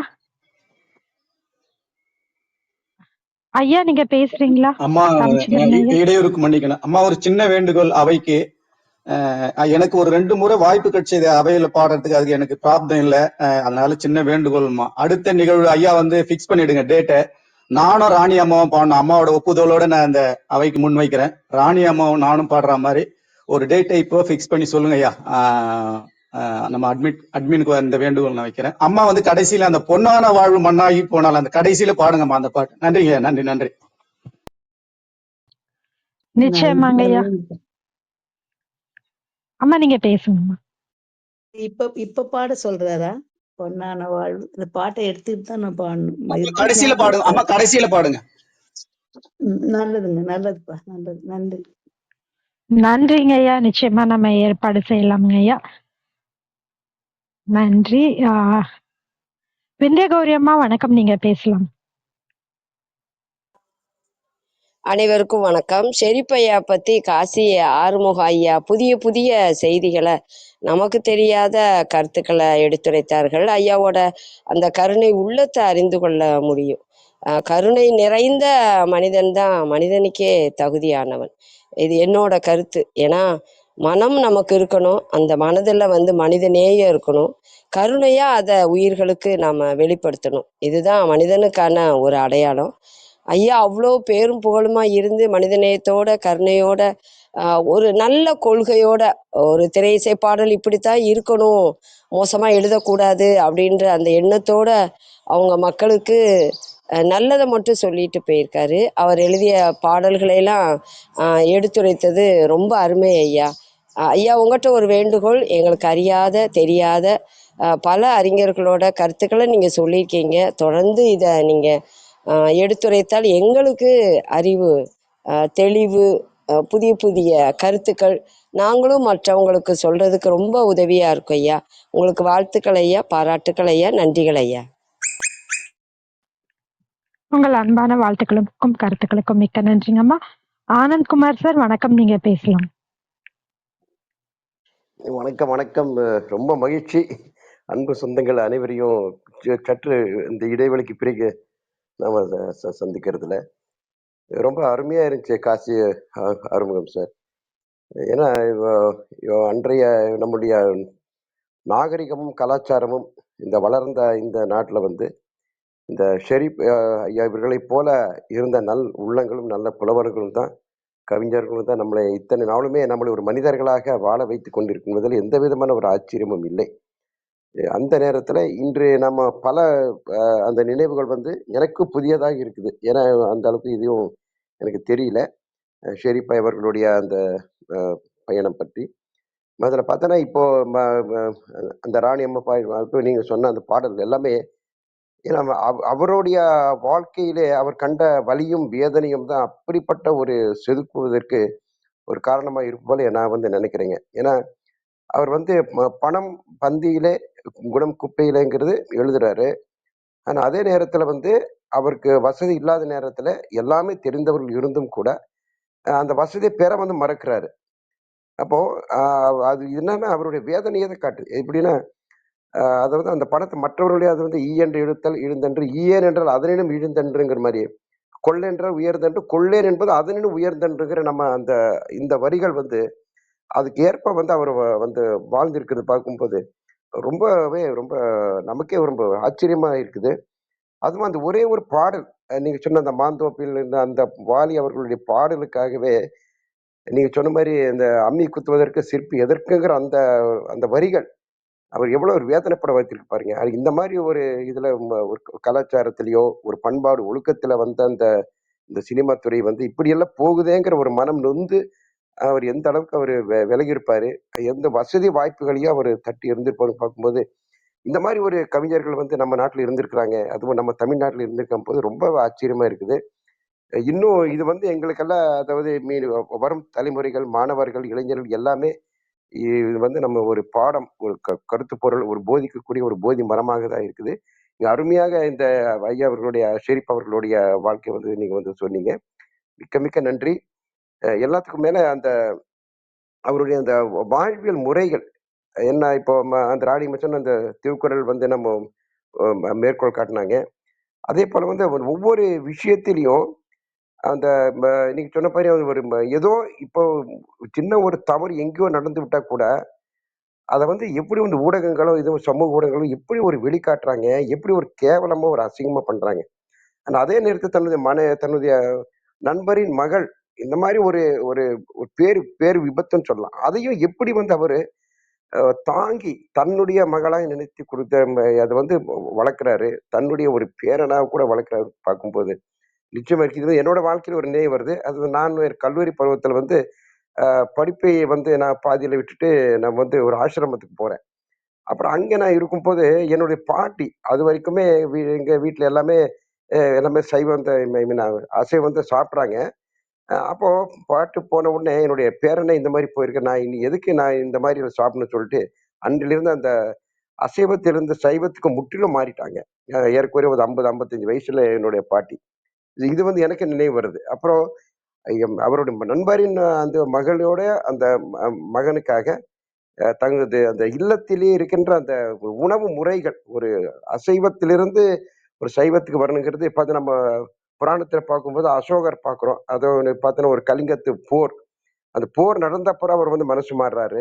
இந்த மாதிரி நிறைய வரலாறுகள். அப்ப இது ஒரு நிகழ்ச்சி அவர் எடுத்து அது எப்படி ஒரு நம்மளை பற்றி ஒரு இறைவன் நமக்காக ஒரு ஒரு வேலையை கொடுத்திருக்கிறாரு, அது என்ன சிறப்பாக செய்ய வேண்டும். அந்த மாதிரி ஒரு எண்ணம் எல்லாம் மனிதாபிமானம் உண்மையிலே ரொம்ப ரொம்ப ஆச்சரியமா இருக்குது. நீங்க அருமையான ஒரு மனிதரை அறிமுகப்படுத்தியிருக்கிறீங்க காசி சார். ரொம்ப ரொம்ப நன்றிங்க அனைவருக்கும். பிரிட்டோஸ் ஐயா நல்லா சிறப்பாக கொண்டு வந்துட்டீங்க. நம்ம நிச்சயமா மேலும் மேலும் எல்லாம் சிறப்படையட்டும், உயர்ந்து ஓங்க சொல்லி நன்றி முடிக்கிறேன். நன்றி, வணக்கம். மகிழ்ச்சிங்க சார். நீண்ட நாளாச்சு நீங்க இன்றைக்கு கலந்துக்கிட்டு உங்களோட கருத்துக்களையும் வாழ்த்துக்களையும் கொடுத்ததற்கு மிக்க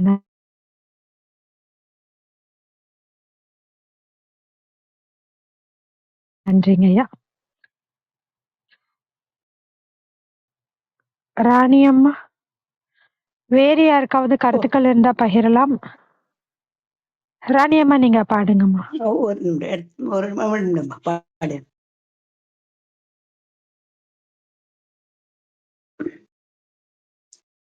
பொன்னான வாழ்வு மண்ணாகி போமா, துயரும் நிலைதானா, உலகம் இதுதானா. பொன்னான வாழ்வு மண்ணாகி போமா, துயரம் இதுதானா, உலகம் இதுதானா. பண்போடு முன்னாளில் அன்பாக என்னோடு வாழ்ந்தாரே, பண்போடு முன்னாளில் அன்பாக என்னோடு வாழ்ந்தாரே, வீணான பாலாய் விரும்பாத பூவாய் என்றெண்ணி விடுத்தாரே. வீணான பாலாய் விரும்பாத பூவாய் என்றெண்ணி விடுத்தாரே. என் அன்பை மறந்தாரே. பொன்னான வாழ்வு மண்ணாகி போமா, துயரம் இதுதானா, உலகம் இதுதானா. பண்பாடு இல்லாமல் மண் மீது பாழாகி நொந்தேனே. பண்பாடு இல்லாமல் மண் மீது பாழாகி நொந்தேனே. தேனான வாழ்வு திசை மாறி போச்சே. தேனான வாழ்வு திசை மாறி போச்சே. நிம்மதி இழந்தாச்சே. தீராத பழியாச்சே. பொன்னான வாழ்வு மண்ணாகி போமா, துயரம் நிலைதானா, உலகம் இதுதானா. பெண் என்றும் பாராமல் எல்லோரும் என் மீது பழி சொல்வார். பெண் என்றும் பாராமல் எல்லோரும் என் மீது பழி சொல்வார். உள்ளன்பு கொண்டேன் அவர் மீது நானே, ஊராரும் அறிவாரோ. உள்ளன்பு கொண்டேன் அவர் மீது நானே, ஊராரும் அறிவாரோ. என் வாழ்வை அழிப்பாரோ. பொன்னான வாழ்வு மண்ணாகி போமோ, துயரம் நிலைதானா, உலகம் இதுதானா. நன்றி நன்றி. அவைக்கு நன்றி, வாய்ப்புக்கு நன்றி. வணக்கம். நன்றிங்கம்மா. மிகவும் அருமையான பாடல்ங்கம்மா. மிக்க நன்றி. வேறு யாருக்காவது கருத்துக்கள் இருந்தா பகிரலாம். நன்றி அனைவருக்கும். காசி ஆறுமுகம், உங்கள் ஏற்புரைக்கான நேரம். உங்கள் நிறைவு கருத்துக்கள் பகிர்ந்துக்கலாம். அனைவருக்கும் மீண்டும் எனது வணக்கம். ஐயா காமு ஷெரீப் அவர்களை பற்றி எண்ணற்ற தகவல், நான் ஒரு சில தகவல் தான் சொல்லியிருக்கேன்னு தான் எனக்கு தோணுது. ஏன்னா அவர் ஒரு நிறைகுடம் ஒரு சமுத்திரம்னு சொல்லலாம். அந்த அளவுக்கு அவருடைய செயல்பாடுகள்லாம் இருந்தது. அதில் கொஞ்சம் தான் நான் எடுத்துகிட்டு வந்து இங்கே சொல்லியிருக்கிறேன். ஐயாவோட வாழ்க்கையை பற்றி எனக்கு இங்கே பகிர்வதற்கு ஒரு நல்ல வாய்ப்பாக இது அமைந்தது. குறிப்பிட்டு சொல்லணும்னா, அவர் ஒரு கவிஞன் எப்படி இருக்கணும் அப்படின்னு ஐயா அவர்கள் சொல்லியிருக்கிறாரு. கவிஞன் வந்து ஒரு தாய் போல இருக்கணும். அவன் வந்து தன்னுடைய ரசிகனை வந்து குழந்தை போல வந்து பாவிக்க வேண்டும். அப்போ நம்ம குழந்தைக்கு எதை கொடுப்போம்? ஒரு தாய் வந்து குழந்தைக்கு எதை கொடுப்போம்? வேண்டியதை. அதற்கு ஒவ்வாத கொடுக்க மாட்டோம். எது அவருக்கு தேவைப்படுதோ அதை தான் கொடுப்போம். அந்த மாதிரி தான் கவிஞன் இருக்கணும் அப்படின்னு ஐயா சொல்லியிருக்கிறாரு. இப்படி தான் ஒரு கவிஞன் வந்து திரைப்பட பாடலாகட்டும் எல்லாமே இப்படி தான் எழுத வேண்டும். தேவையற்ற கருத்துக்களை வந்து மக்கள் மத்தியில் கொண்டு போய் சேர்க்கக்கூடாது அப்படிங்கிற ஒரு கொள்கை பிடிப்பு அவருக்கு ஆரம்ப காலத்திலேருந்தே இருந்திருக்கு. அவர் தன்னுடைய ஒளி என்கிற அந்த முதல் புத்தக கவிதை தொகுப்பிலே வந்து ஒரு முதல் கவிதையாக அவர் எப்படி எழுதியிருக்கிறார்னா, சிந்தனை என்ற கலப்பை கொண்டு செய்த தமிழாம் நிலம் தன்னை வந்தனை செய்தே உழுது வார்த்தைகள் என்ற எருவிட்டு நிந்தனையற்ற எதுகை மோனை நீண்ட வரப்பு எடுத்து கட்டி சந்தமிகுந்த கவிதையாக்கும் பாட்டாளி, ஏழை பாட்டாளி நான் அப்படின்னு சொல்லி அந்த ஒளிங்கிற கவிதை தொகுப்பில் முதல் கவிதையாக சொல்லியிருக்கிறாரு. அதை எப்படி ஒரு கவிஞன் இருக்கணும் அப்படிங்கிறதுக்கு இதுவும் ஒரு நல்ல கருத்தாக இருக்கும். அந்த அளவுக்கு மக்கள் மத்தியில் ஒரு நல்ல கருத்துக்களை விதைக்க வேண்டும் என்றே வாழ்ந்தவர் தான் ஐயா கவி காமு ஷெரீப் அவர்கள். இன்றைக்கு அவர் பற்றிய பல பேர் வந்து இன்றைக்கி தான் தெரிந்து கொண்டேன் அப்படின்னு சொல்லியிருந்தாங்க. மிகப்பெரிய எனக்கு ஒரு மன மகிழ்வை அது தந்துச்சு. அதே போல் ஐயா ராமச்சந்திரன் ஐயாவோட அந்த பாடல்கள், நான் ஏதாவது ஒரு பாடல்கள் தான் சொல்லியிருந்தேன். ஏதாவது ஒரு பாடல் பாடலாம் ஐயா அப்படின்னு தான் அந்த ஏரிக்கரை மீன் பாடல் சொல்லியிருந்தேன். ஐயா அவர்கள் நான் 3 பாடல் பாடுறேன் அப்படின்னு சொல்லியிருந்தாங்க. ஏன்னா அந்த அளவுக்கு அந்த பாடலோட ஈர்ப்பு வந்து இருந்திருக்கு. ஐயா அவர்கள் சிறப்பாக வழக்கம் போல் வந்து ஐயாவோட அந்த குரல் வளம் எல்லாமே நம்மளுக்கு பரிச்சயமான ஒன்று. அதுவும் தொடர்ந்து இத்தனை பாடல்கள் பாடணும் என்பது ஒரு வியப்பு தான். அந்த அளவுக்கு இன்றைக்கும் தன்னுடைய இந்த நேர்த்தியான பாடல் குரல் வளத்தின் மூலம் நேர்த்தியான பாடல்களை பாடிய ஐயா அவர்களுக்கு நன்றி. அதேபோல விஜயகுமாரி அம்மா அவர்கள். நான் இப்போ வந்து ஒரு சில பேருக்கு வாழ்த்துக்கள் சொல்லும்போது, பிறந்தநாள் பகிர்வு எதுனாலுமே வந்து அம்மா சொல்கின்ற அந்த கடைசி வாசகத்தை போட்டு தான் வாழ்த்துக்கள் அனுப்பிச்சுட்ருக்கேன். நல்ல உடல் நலம், நீண்ட ஆயுள், நிறை செல்வம், உயர் புகழ், மெய்ஞானம் பெற்று சிறந்தோங்கி வாழ்க அப்படின்னு சொல்லி அந்த மெசேஜ் அனுப்பும்போது, எங்க அண்ணன் வந்து குடுத்தாரு. இத தான் வந்து எனக்கு வேதாத்ரி மகரிஷி அந்த அ அறிவு திருக்கோயில்ல 5 நாளா சொல்லிக் குடுத்தாங்க அப்படின்னு சொல்லியிருந்தாரு. எனக்கு அத கேட்கும்போது எனக்கு ஒரு வியப்பா இருந்துச்சு. சரி நம்ம வந்து நமக்கு வந்து ஒரு கொடையா இதெல்லாம் கிடைக்குது. இந்த தளத்தின் மூலமா அப்படிங்கிறது தான் எனக்கு அம்மாகிட்ட பிடிச்ச ஒன்று. ஏன்னா வேதாத்ரி மகரிஷியோட அந்த இதுக்கு போனவங்க எல்லாருமே வந்து எந்த அளவுக்கு பண்பட்டவங்களா மாறுறாங்க அப்படிங்கிறதுக்கு இது ஒரு சிறந்த உதாரணமா இருக்குது. அது நமக்கும் ஒரு கிடைக்குது அப்படிங்கிறது.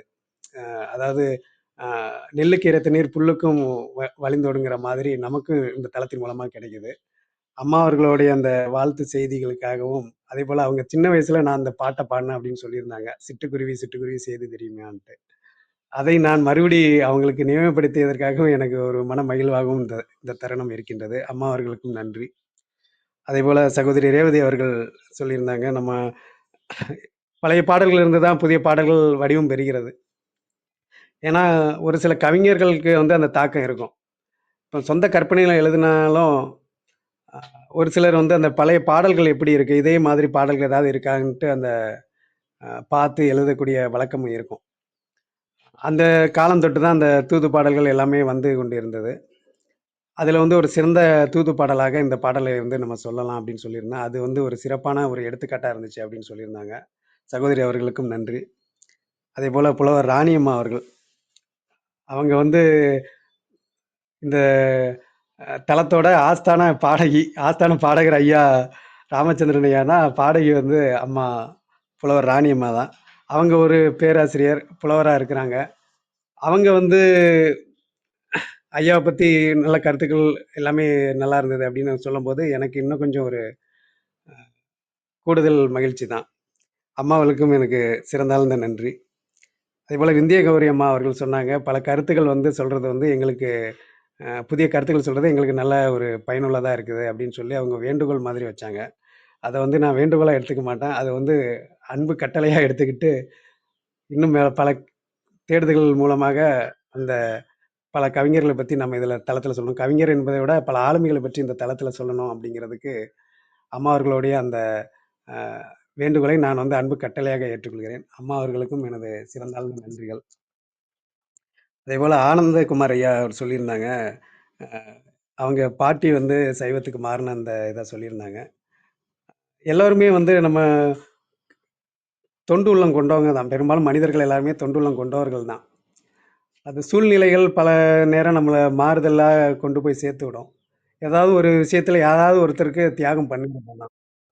ஆனா, ஒரு சில தியாகங்கள் தான் வந்து போற்றப்படக்கூடியதா இருக்கும். அது தனக்கு, தன் குடும்பத்திற்குன்னு பண்ணாம, மற்றவர்களுக்காக பண்ணும்போது தான் அது படக்கூடிய தியாகமா மாறுது. அந்த அளவுக்கு தன்னோட பாட்டி கூட வந்து அசைவத்த விட்டு சைவத்துக்கு மாறுனதையும் சொன்னாங்க. அதேபோல கொடைத்தன்மை எப்படி இருக்கணும் அப்படின்ட்டு அந்த சங்க பாடல்கள் மூலமா சொல்லியிருந்தாங்க. "ஈயன இரத்தல் இழிந்தென்று, அதன் எதிர் ஈயேன் என்றால் அதனினும் இழிந்தென்று" அப்படின்ட்டு. கிட்டத்தட்ட ஐயாவோட காமேஸ்வரி பல பேருக்கு வந்து வாழ்க்கைக்கு வழிகாட்டியா இருந்திருக்கிறாரு. ஆனா, அதையெல்லாம் வந்து பிற்காலத்தில் பொருள் சேர்க்கும் எண்ணத்தோட அவர் போய் அணுகல. இன்னொன்னு என்ன சொன்னான்னா, அவரு இவ்வளோ தியாகம் பண்ணதுக்கு தியாகி பென்ஷனுக்கு வந்து மனு போடுங்க அப்படின்னு கூட சொல்லியிருக்காங்க. அது மனு போடணும்னா சிபாரிசு கடிதம் வேணும். யாராவது ஒரு எம்எல்ஏ அமைச்சர்கிட்ட அப்படின்ட்டு சொல்லியிருக்காங்க போல. அதுக்கு அவர் சொன்னாரு, "நான் தியாகிங்கிறது இப்ப பிறந்த அவனுக்கு எப்படி தெரியும்? அப்ப அந்த சிபாரிசு கடிதமே ஒரு போலி தானே!" அப்படின்னு சொல்லி அதையே நிராகரிச்சுட்டாரு. அப்ப அந்த அளவுக்கு வந்து அவரு எனக்கு சிபாரிசு குடுக்க அவங்க யாரு? அப்படிங்கிற ஒரு தொனியாவும் இத எடுத்துக்கலாம். இல்லன்னா இது ஒரு போலித்தன்மை தானே! இது அவன் சொல்லி தான் நான் வந்து தியாகின்னு தெரியணும்னா, அது எவ்வளோ பெரிய இழுக்கு அப்படின்னு கூட அவர் நெனச்சு, அத கூட அவரு நிராகரிச்சுட்டாரு. அந்த அளவுக்கு ஐயா அவர்கள் இருந்திருக்கிறாரு. அதேபோல பின்னூட்டத்திலே வந்து ஐயா அன்பு அவர்களும், சகோதரர் வேல்ராஜ் அவர்களும் பின்னூட்டம் விட்டிருக்கிறார்கள். அவர்களுக்கும் எனது நன்றியை தெரிவித்துக் கொள்கிறேன். மேலும் இவ்வளவு நேரம் கவனித்துக் கொண்டிருக்கிற அனைத்து உள்ளங்களுக்கும் நன்றி தெரிவித்து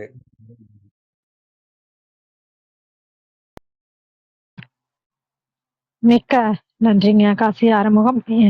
வழக்கம் போல திரைவள்ளுவர்கள் அந்த தொகுப்புல எப்பவுமே ஒரு சிறப்பான ஒரு மனிதரையும் கவிஞரையும் அறிமுகப்படுத்துவீங்க. அதே போல இன்றைக்கும் ஒரு சிறந்த மனிதநேயமான கவிஞர், பண்பாட்டு கவிஞரை நம் அனைவருக்கும் அறிமுகப்படுத்தியதற்கு அனைவர் சார்பாகவும் சரித்திரம் படைப்போம் தளம் சார்பாகவும் மனமாற நன்றி தெரிவித்துக் கொள்கிறோம்.